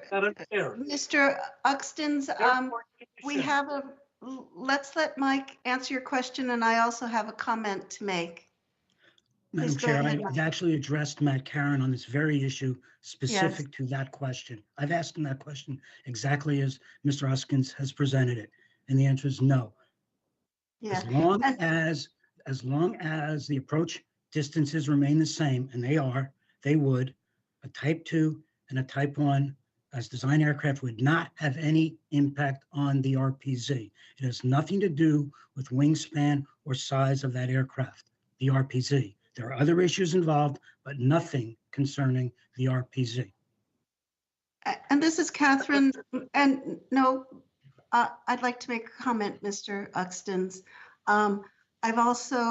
I do recall in a previous meeting that we have addressed this question to Matt Karen, the FAA consultant for the Airport Commission, and he has confirmed that the larger size aircraft does not affect the RPZ, that the RPZ as defined currently is where it's been for quite a long time. I don't remember the number of years he said, but that for the current usage of the airport, it is adequate. That being said, what I do need to again remind everyone is that our discussion is, we want to focus our discussion on the matter before us, which is the proposed zoning bylaw amendment that is before you, which defines the RPZs. It gives the dimensions and the locations of the RPZ, which are correct for the current use of the airport. If, and I'm going to ask for town council's comment on this, if that changes, and if the usage of the airport is such that the RPZs need to change dimension, need to change location, this proposed zoning bylaw amendment would need to be amended. So Pat, could you please comment on that? Yes, that is absolutely correct, Madam Chair. If the RPZ were, for whatever reason, to have to change its configuration or size, it would require an amendment to the zoning bylaw text itself, which describes the dimensions of the RPZ, as well as to the zoning map wherein the RPZ will be depicted. So it would require another, again, 2/3 vote of town meeting to further amend the bylaw. Okay, thank you. So I do see another hand raised. I don't see a name. It just says guest. And I don't see a phone number or any way to identify you. So. It's Elaine Gibbs. I'm sorry. I don't know why it says guest. All right. So please go ahead, Elaine. Okay, thank you. I'm only going to deal strictly with the bylaw. Thank you. By definition, a runway protection zone is put in place because it's a dangerous area for people on the ground. That is why there is such a thing, because most accidents occur on takeoff and landing. Since 1983, someone had asked the question, since 1983, Chatham has received over $11 million from the FAA under the grant assurance program. We have taken that money and we have spent it on the airport capital projects. By so doing, that is a contract that we have with them. And every time we take money, we sign on for another 20 years to maintain it as an FAA regulated airport. I just want to briefly mention the displaced thresholds. That is an artificial fix. When the FAA says that's their choice, they assume you already own all the land and you can, move them around and shorten the runway a little bit, but it's an artificial shortening. The pavement still stays there. So it would make people feel good maybe, but the fact is this proposal shrinks the airport runway by 800 feet on each end. So you're going from 3,000 to 1,600, and no one can say that that would be safer. Because if a pilot's coming in bad weather, he's going to use the whole runway. He's not going to go, oh, but this is a displaced threshold. The FAA, by definition, does not and cannot enforce their rules under the contracts because they simply don't have the time or resources. They expect the towns to do it. That's part of the agreement. You take our money, we expect you to follow our guidelines and directives. The Airport Commission's role is exactly that. They don't own the land, so they can only advise. But once the planning board knows about it, once the zoning board of appeals, once the town sponsors know about it, I think there is an obligation that you get behind it and you do it because there is a reason. I think town council Terry Whalen, Huntley, and Mike Allen did an exemplary job of explaining the issues before you. I think it should be a very simple thing to understand. And the reason why this came into effect is because of the proposal for increased density within this area. Now, in the past, because it wasn't codified in a bylaw, commissions came and went, planning boards came and went, and nobody knew about it. But now you do. And that is why, as Mike Galen said, those rules exist and they need to be applied whether or not you pass a bylaw. This is simply going to make your jobs easier. It's going to make future boards' jobs easier to have it codified within a bylaw. So I think that I think it was clearly stated by all of them that we have a contractual obligation under the grant assurance program.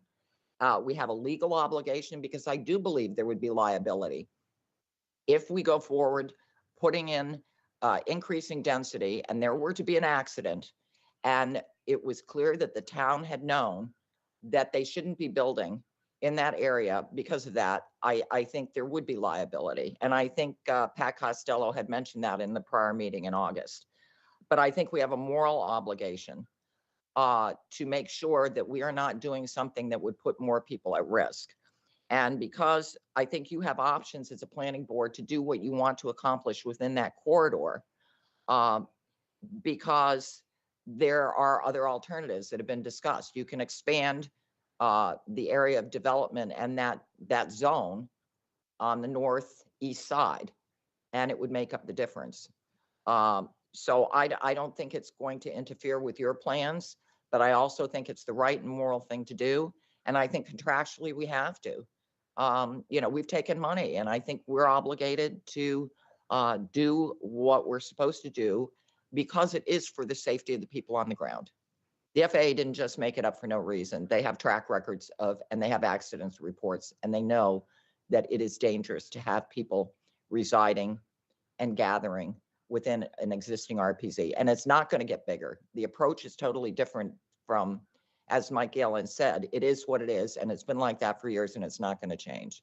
Thank you very much. Thank you, Elaine. This is Catherine. I do see Rick Levitt. We did receive correspondence from Rick, but Rick, since you're here, would you please go ahead? I think you're muted, Rick.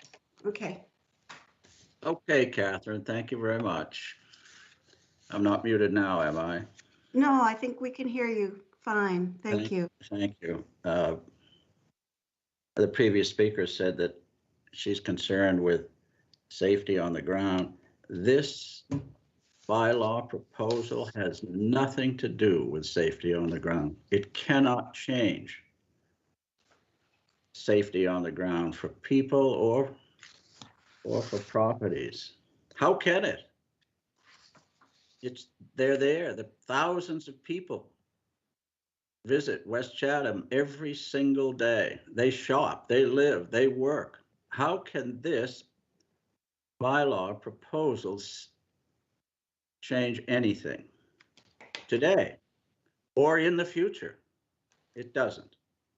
I'd like to go back to Art Sprue's comment, the initial comment. We're told that the FAA ruled that Chatham complies with RPZ regulations. Well, if that is the case, why is the Airport Commission even here? Why is the Airport Commission asking to change the zoning regulations if we already comply? Of course, it's not the case. I read the ruling. It's in your packet. I'm quoting Art again. Although, this is the FAA speaking. Although residential development around airports is not generally compatible with airport operations, Chatham Airport has been surrounded by residential development since its inception. Since its inception. In other words, FAA says that Chatham Airport has always been surrounded by development, and that development is compatible with airport operations, and the town is compliant with FAA's RPZ regulations. Allie, could you put up the twin photos, please? Yep, just give me 1 second. Thank you.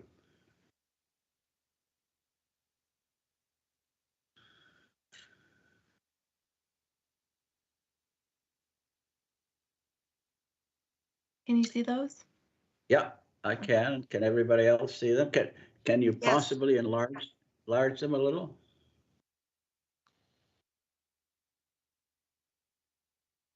Okay, well, yeah, all right, that's great, right there, Allie. What this shows is the airport extension back around 1950 or 60 that pushed the RPZs into West Chatham. Prior to that, the RPZ was always on airport property.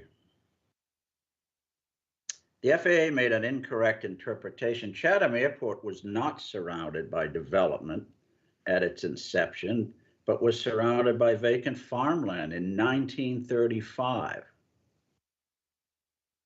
The left photo, taken around 1960, when the runway was first extended, clearly shows that 25 years after the airport's inception, the West Chatham RPZ was still mostly vacant land, old farmland. West Chatham was farmland for centuries.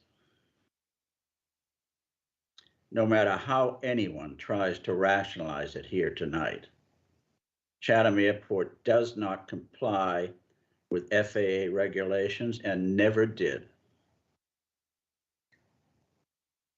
FAA's flawed ruling also misstates the facts when it says, quote, and this was something Art earlier quoted, the town has taken steps to minimize, to the extent reasonable, the airport's impact on current land uses that have and currently exist around the airport, end quote.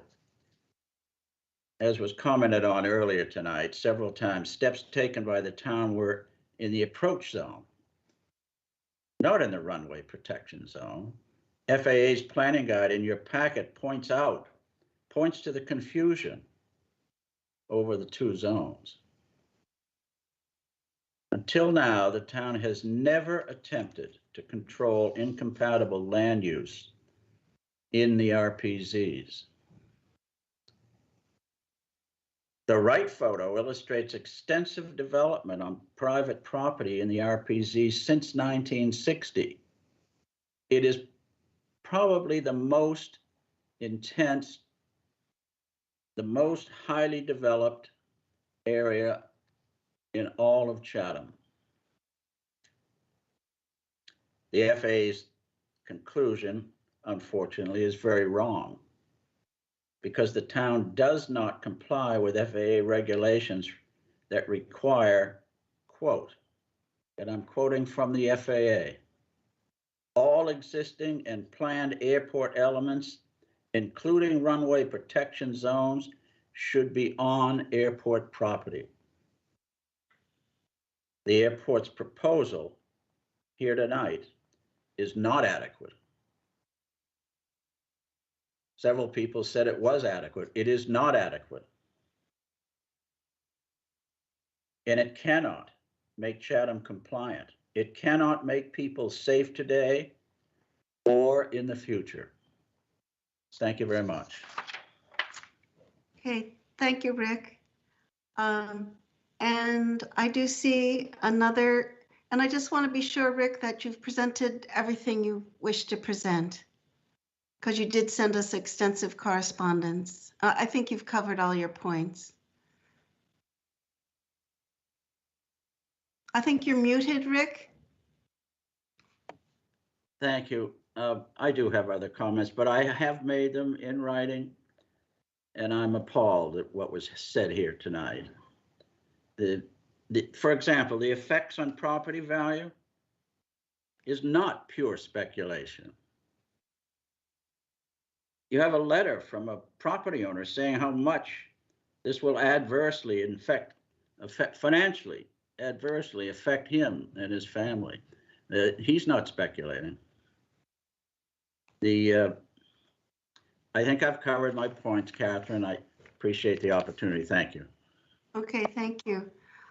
I do see that Gloria Freeman has her hand raised. If you'd like to go ahead, Gloria. And Huntley, I see your hand raised, but let's hear from Gloria. Thank you very much. I have a question for town council, if he's still there, that directly relates to this zoning bylaw amendment. In section 5, which is procedure for change in use, is that a state mandate or a local choice that the ZBA can provide a special permit? Through you, Madam Chair. Yes, please go ahead. That is a local choice. Any zoning bylaw adopted by the town can specify who the special permit granting authority is, should one be appointed, and that's a local choice. Thank you. I probably wasn't clear. Is it necessary that there is such a provision? In other words, can we have a zoning bylaw and there not be an allowance for a special permit? I thought that was a state mandate that you always could provide. I'm just wondering if it is local choice, do we need that section in the proposed bylaw amendment? Again, through you, Madam. Please go ahead. That provision of the bylaw, in my view, recognizes the existence of non-conforming structures and uses on the property. It affords some flexibility to those particular property owners to alter or change the use or change the structures on the site should they seek to do so. They have no legal right to do it, but what the special permit provision does is give them an option to go before a local board, in this case, the Zoning Board of Appeals, for zoning relief. To answer your question, Gloria, no, it's not required, but without a provision like that that does allow some alteration in use and or structures, the individuals who own the property within the RPZ would be stuck hard and fast with what they have now and with no choice of altering it down the road. Okay, thank you very much. And if I may, Catherine, I'd just like to make a short statement. Yes, go ahead. Thank you.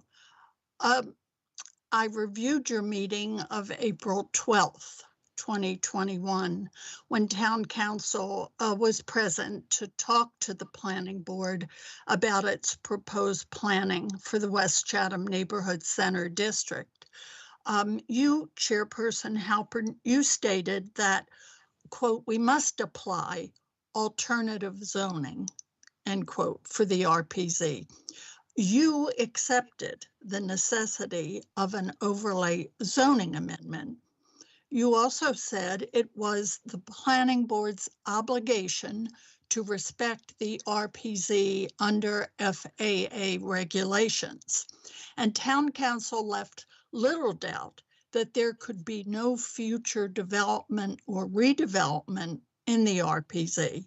He also said that an overlay was the most rational approach, and that federal oversight requires RPZ protection. You, Chairperson Halpern, stated that the Airport Commission should bring the zoning amendment, although Town Council suggested, since the overlay article is a land use bylaw amendment, it is a relevant discussion for the Planning Board. Planning Board members are disappointed that they planned for many years for a West Chatham neighborhood center without anyone advising them about the RPZ. And that disappointment is understandable. But Town Council has said it is the obligation of the town to provide an overlay district, and I hope that you act based on that. And thank you. Thanks very much, Gloria. And I do see that Huntley Harrison has hand raised. Would you like to comment, Huntley? Yeah, just a quick comment on on Mr. Levitt's comments. I don't think we can go back in the past. What's happened in the past is over and done with. What we have to do, and what the purpose of our recommendation to the planning board is that as we move forward in the future, that we take public safety into account, and that we, not only for people on the ground, but also for pilots and passengers arriving and departing from the airport. And the amendment will, as I see it, will help that. some people have said there'll be no more development in that area. That's not necessarily true. There can be development, but it would have to follow the recommendations within the RPZ that the FAA has suggested. And that could be a variety of things. But, you know, I think we have to be more forward looking. We have to say, okay, and it's been brought up about the liability issues. And I think we really have to consider that. Hence the overlay district that we've recommended. Thank you. Thank you, Huntley. And I do see Tom Gagan. You have your hand raised. Please go ahead, Tom. Thank you, Madam Chair. At our August 12th, 2021 meeting, I specifically asked Mr. Harrison 3 times. The third time he answered, what do you want to see in the RPZ? He gave a one-word answer, nothing.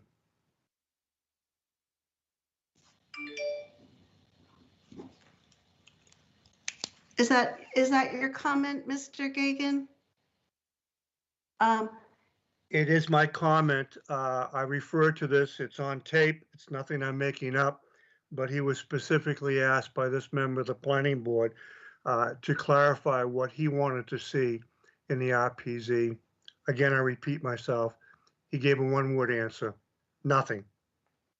Okay, thank you, Mr. Gagan. And then I see a hand, TJW.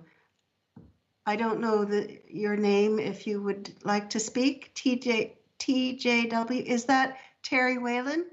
I'm sorry. No, it's not, Madam Chair. My name is Tom Wilson. I'm a resident of West Chatham.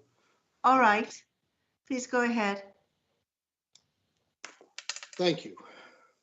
First, I want to thank Mr. Levitt for his research and the photographs that he was able to show us, because a lot of what I've heard tonight is confusing and some of it is misleading. So if I could start with a brief question to Mr. Harrison, it would be, can you clarify the length of time that grant assurances are? Because I've heard 2 numbers tonight. I've heard 40 years and I've heard 20 years. And to the best of my knowledge, one of those numbers is not correct. How long are grant assurances? Huntley, did you want to respond? Yeah, as far as I know, it's 20 years, but there may be some that are 40, depending on the wording and the project that they deal with. I'm sorry, I can't do any better than that. And Mr. Costello, did you want to comment? Sure. Thank you, Madam Chair. I think there are different types of grants with different obligations appended there too. I believe that grant assurances that relate to acquisitions of interest in property or payments for interest in property are 40 years.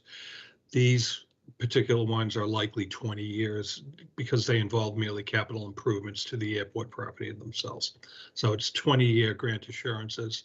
There are, however, other types of grant assurances that have 40-year obligations. Okay, thank you. Please go ahead, Mr. Wilson. Just for a point of clarification, we've seen diagrams that have a dotted line that show the runway protection zone in West Chatham extending across 28 past the insurance building.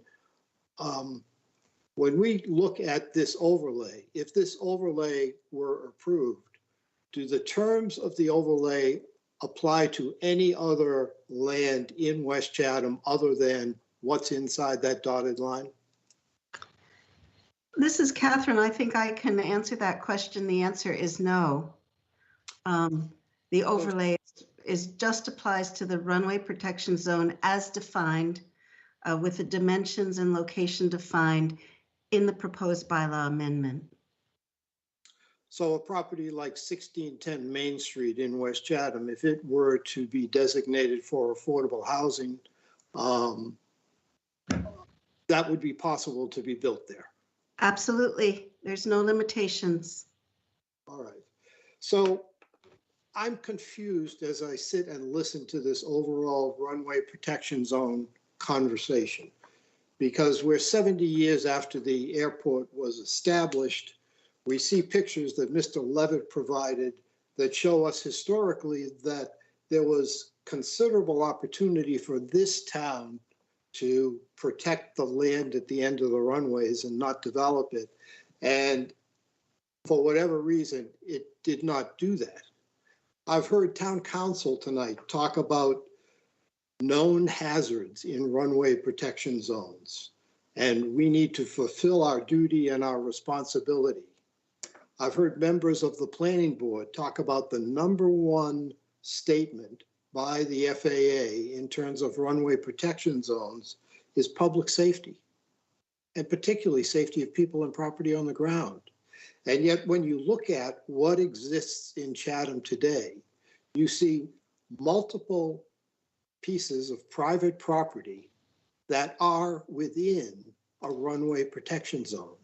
And we're looking at a quote overlay district to limit development in something that's already fully developed.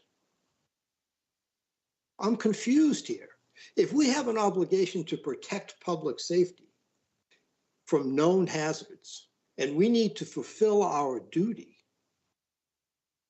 and we have historical pictures that show that our runway got longer and that increase in length in the runway pushed it over into West Chatham and across Route 28. What kind of obligation do we have to these property owners and to the homes on the other end on Agnes Road? What kind of obligation, moral obligation, do we have to them to protect their interests and reduce their risks to known hazards? So as I sit and listen to this, I'm dismayed, because I don't hear anybody on our airport commission or any of our town officials stepping forward and saying, we have an obligation to these people because we knew back in 1960, we knew that we had the opportunity to protect runway protection zones and keep people out of them, and we didn't do it. Well, now those people are living there for decades. And is it possible to shrink it back onto airport property?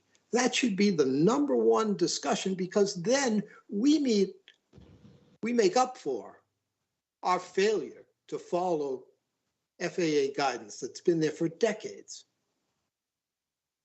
I'd love to hear more conversation about that by the airport commission, by the planning board, by the select board in this town. One other comment. There's a airport on Long Island in East Hampton. It's a very wealthy community that was plagued by multiple helicopter flights from people coming in there on the weekends. They stopped taking FAA grant funding, and the end of this month, they are becoming a private use airport. So they waited a period of time without FAA funding. They continued to have an airport. And then when they got to an agreed upon point in time, they are closing for 4 days and becoming a private use airport so that they can restrict how that airport is used without the FAA interfering. There are options that are available to the town of Chatham. The other piece that gets me confused, and I'm sorry to go on, I'll close with this. The town is the owner of the airport, and the town is the sponsor. So if there were some referendum that came from the town that said that we want to move the runway protection zones back onto airport property, and we want to take whatever the steps are that are necessary to do that. If there were a referendum that came from the town on that, that would be a powerful statement to bring back to the FAA and say, look, we have a problem here. We've got neighborhoods with homes in them. We've got property owners who own businesses in runway protection zones. This whole issue has become much more visible. we want to make changes here. I think that might be an interesting conversation to have. I appreciate your time. Thank you so much, Madam Chair. You're welcome. Thank you, Mr. Wilson. This is Catherine. I do see a couple of hands raised. I just wanted to comment on a couple of your points, Mr. Wilson, if I may. And again, I may ask Terry, this issue that you bring up that the town or the knew in 1960 about the requirements for the runway protection zone. In my humble opinion, I think that's an open issue. We do not know whether or not the town or the planning board was completely aware of the issues at that time. I think we'd have to dig into the history and see if we can verify that and see if it was completely known and simply for some reason the town or the planning board at that time decided not to act on it. I think that is an open question. I do not think we know that for sure. It's possible that the issues were not completely understood in the history of this situation. And I think part of what we're dealing with right now is that we're at a juncture where we do see the issues and we are considering the issues. And yes, it is difficult. It's a difficult situation because we have a runway protection zone that is located on areas that are already developed. So I wanted to just make that comment.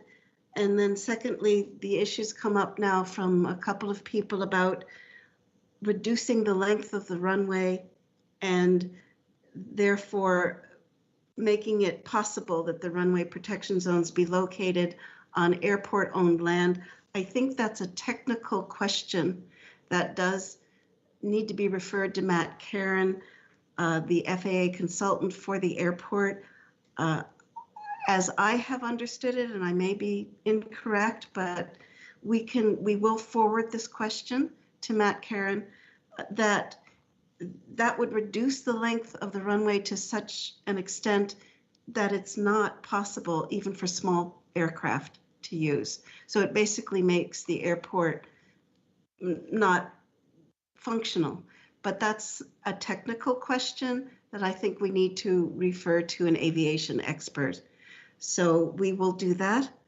And then the third point you bring up about the option of making the airport a private entity, that again is a separate action.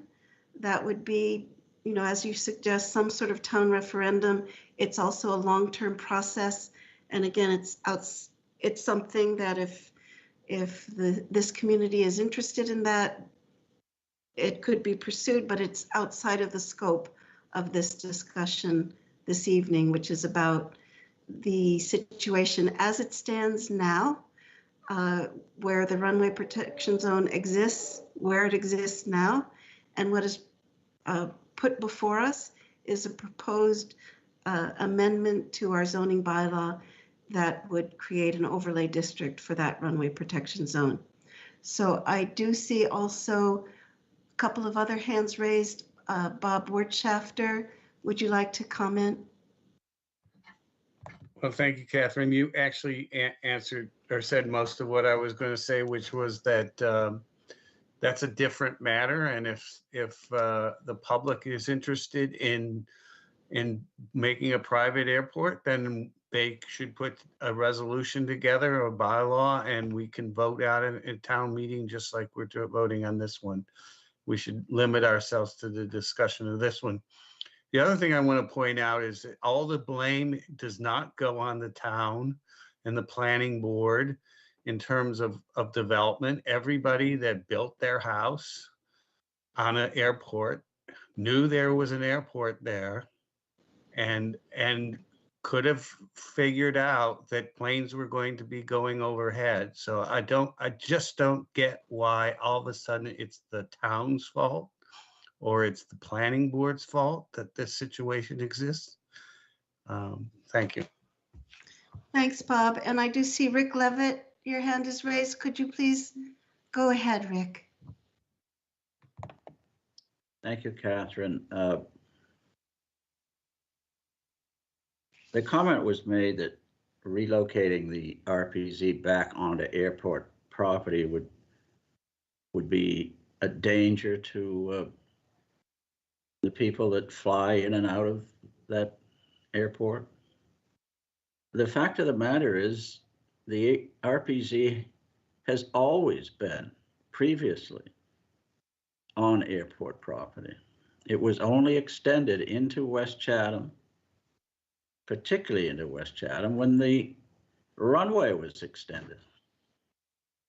So reducing this length of the runway will not affect the safety of pilots and passengers flying in and out of West Chatham Center. I just want to end by saying the airport's zoning proposal, and it's a very inadequate proposal, will cripple the economy of West Chatham Center. Not just the RPZ zone, but all of West Chatham.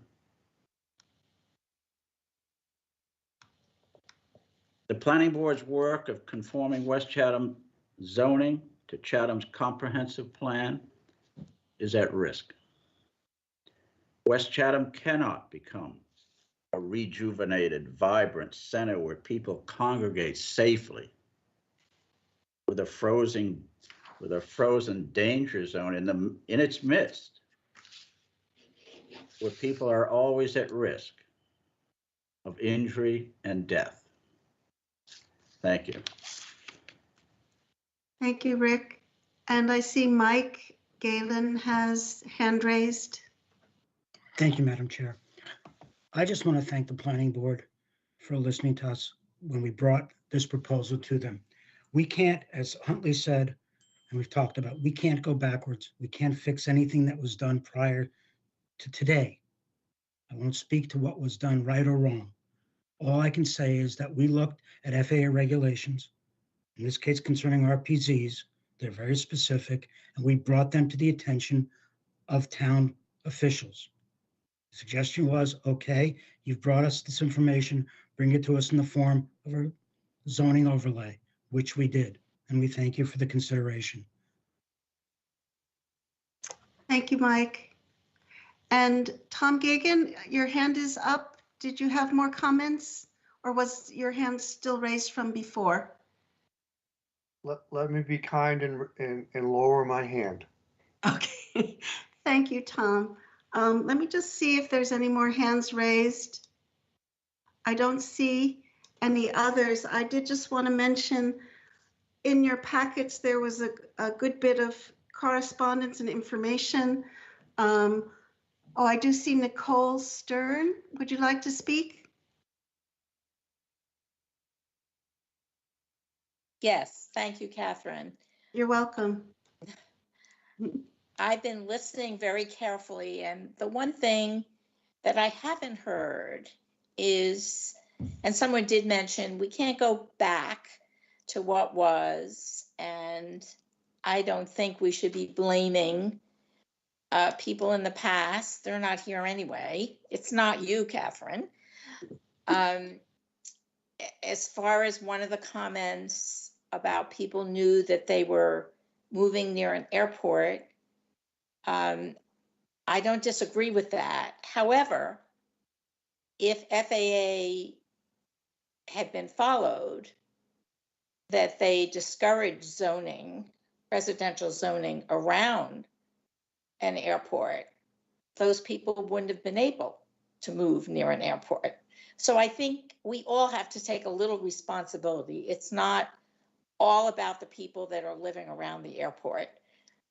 However, getting back to what I was going to say is that a lot of things have changed and our airport has changed. And I think that that really is a big factor in what we're talking about and having an overlay district.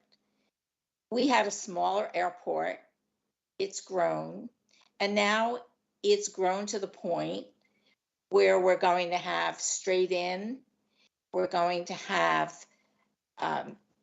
airplanes coming in and going out at night during inclement weather, which we never had before. They always had to divert to Hyannis, which had the facilities to accommodate them. So despite the fact that Mr. Levitt is correct, that Chatham didn't follow FAA regulations, but again, that was a different time. It was a smaller airport. It had smaller planes. It wasn't as busy, and that has changed. So I hope that you and your committee will think very carefully that this is a different time. These are different situations. It's going to be more dangerous. And we need to keep people on the ground safer. And having development, especially residential, if it ever gets to that, in that area. I mean, if I had to vote, I wouldn't put my Chatham neighbors or people that are looking to live in Chatham that can't afford and need to go to certain places. I never would put them in that kind of a situation. There are lots of other areas where we can put affordable housing or increased density that has been brought up but hasn't been followed. I think we need to do a lot of investigations. I'm for affordable housing, but I'm not for putting people in a crash zone. And I hope that you'll all remember that and vote for an overlay district. Thank you very much. Thank you, Ms. Stern. This is Catherine and Huntley. I do see your hand raised, but I was wondering if it would be all right. We received some correspondence. A number of the letters we received were off topic. They were not specifically about this proposed zoning bylaw amendment, but we did receive a couple of letters that are specifically with regards to this. One was from Mr. Levitt, and he has presented his views. I would like to read another letter that is specifically about this zoning bylaw amendment, and this is from Ann Timpson in Chatham. So let me read that, and then we'll go to Huntley. So this is from Ann Timpson. Dear Ms. Halpern and Planning Board members, good evening, and thank you for your inclusion of this important and necessary zoning amendment on your agenda tonight. I and many other residents of Chatham are deeply concerned about the safety of both people and personal property within the present RPZ at the Chatham Airport. The Airport Commission should be applauded for their efforts to rectify an unfortunate historical disregard for FAA regulations defined in the FAA Airport Division runway protection zones. Regardless of the existing construction that was permitted in the past within the RPZ, the federal regulations clearly state under compatible land use as follows. 1, compatible land use within the RPZ is generally restricted to such land uses as agricultural, golf course, and similar uses that do not involve congregations of people or construction of buildings or other improvements that may be obstructions. Airport Division goes on to say, 2, land uses prohibited from the RPZ are residences and places of public assembly, churches, schools, hospitals, office buildings, shopping centers, and other uses with similar concentrations of persons typify places of public assembly. It remains crystal clear that something must be done to comply as much as possible with FAA regulations. We cannot tear down existing buildings. The Airport Commission's amendment overlay bylaw brings our airport into closer compliance by preventing any future construction that would disregard all of the above mentioned restrictions on land uses. The FAA under recommendations, gives clear guidelines to airport managers, commissions, and sponsors of airports as follows. Point 3, in particular, easements should be reviewed to ensure that land uses are restricted, not just obstructions. Where necessary, requests should be made to the appropriate zoning authority to rezone such land to prevent future incompatible use. And our town council, Pat Costello, has also unequivocally stated that the RPZ surrounding the Chatham Airport is not in compliance with FAA regulations, and as a result, leaves the town as sponsor, as well as the Airport Commission, open to legal liability for future potential aircraft accidents. Above all, other requirements that should be met to align our RPZ with 21st century statutes, this board and the select board need to consider the safety of its citizens on the ground and in the air. Please vote to support this extremely critical bylaw amendment. Thank you, and please read this into the minutes of tonight's planning board meeting on February 28th, 2022. Best regards. This is from Ann Timpson of Chatham. So I don't see other hands raised from the public, but I do see Huntley Harrison still has hand up. Please go ahead, Huntley. Yes, Madam Chairman, I just want to echo Mike Galen earlier comment that I'd like to thank you and your board for consideration of this overlay district. I think we've heard arguments, pro and con this evening, and I just want to end by saying I think the element of safety is of prime importance, and I think, as I've said earlier, that this is the major reason why we're recommending this overlay district, and I hope that your board votes in favor of it. Okay. Thank you. Thank you, Huntley. And I do see Rick Levitt again. Your hand is up. Would you please go ahead? Thank you, Catherine. It is a safety issue, and this bylaw proposal by the Airport Commission will do nothing, will do absolutely nothing to protect the safety of the people and the property on the ground today or in the future. Thank you. Thank you, Rick. And I do see Tom Gagan's hand and also Nicole again. So Tom Gagan, please go ahead. Thank you, Madam Chair. Tom Gagan. Building on what Rick Levitt said, I just do not understand how this runway protection zone being established, where it's being established, adds one iota of safety for the citizens of Chatham, specifically the citizens of West Chatham. I just don't understand it. Thank you, Tom. And Nicole Stern? You may be muted. Yes, please go ahead. Thank you, Catherine. I would always lean to safety. So, as Mr. Levitt said, he's giving his opinion. I think everyone has had their say. We need to listen to the FAA recommendation. We need to be on the side of safety, and putting more people in a runway protection zone will not do that. We need to have an overlay. Thank you. Thank you. And I did see guest has hands raised. I'm assuming Elaine Gibbs, is that you again? Yes, it is, Madam Chairman. Thank you. You're welcome.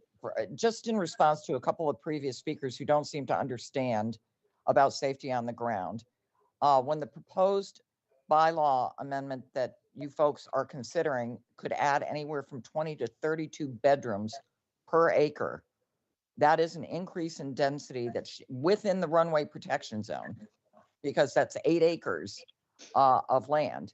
that does increase the likelihood of people on the ground being put in jeopardy. So I would vociferously disagree that this will go a long way to protect people on the ground and safety. And again, we took money from the FAA and they expect us to comply. And with good reason, because runway protection zones are dangerous for takeoffs and landings. I don't know how anyone could argue otherwise. Thank you. Thank you, Elaine. And Rick Levitt, I see your hand again. Oh, Jesus. I have to argue with him. No, Please go ahead, Rick. no, you don't have to argue with me. The FAA, in its own regulations, simply states that runway protection zones should be on airport property, not on private property. Thank you. Thank you, Rick. And Tom Gagan, I see your hand again. I've taken my hand down. Thank you. Okay, thank you. All right, I think with that being said, I don't see any other hands. I think again, just a reminder to I do see Bob Wirtschafter. Would you like to go ahead, Bob? Yes, I want to remind everyone that this is just a information meeting. Yes. And therefore I'm calling for a closing the meeting, please. Adjourning. Thank you. Yes, Bob, you read my mind. This is Tom Gagan, second. Okay, so we have a motion on the floor to adjourn the meeting and a second. This is Catherine. I just want to make one comment before we vote.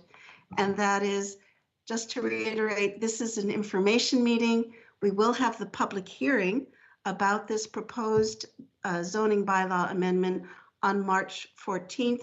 And that will be the more formal review of the bylaw, the proposed bylaw amendment. And at that time, just a reminder to the public and to the board, what the planning board's action would be at that public hearing would be to recommend or not recommend or abstain to recommend or not recommend this proposed zoning bylaw amendment to town meeting.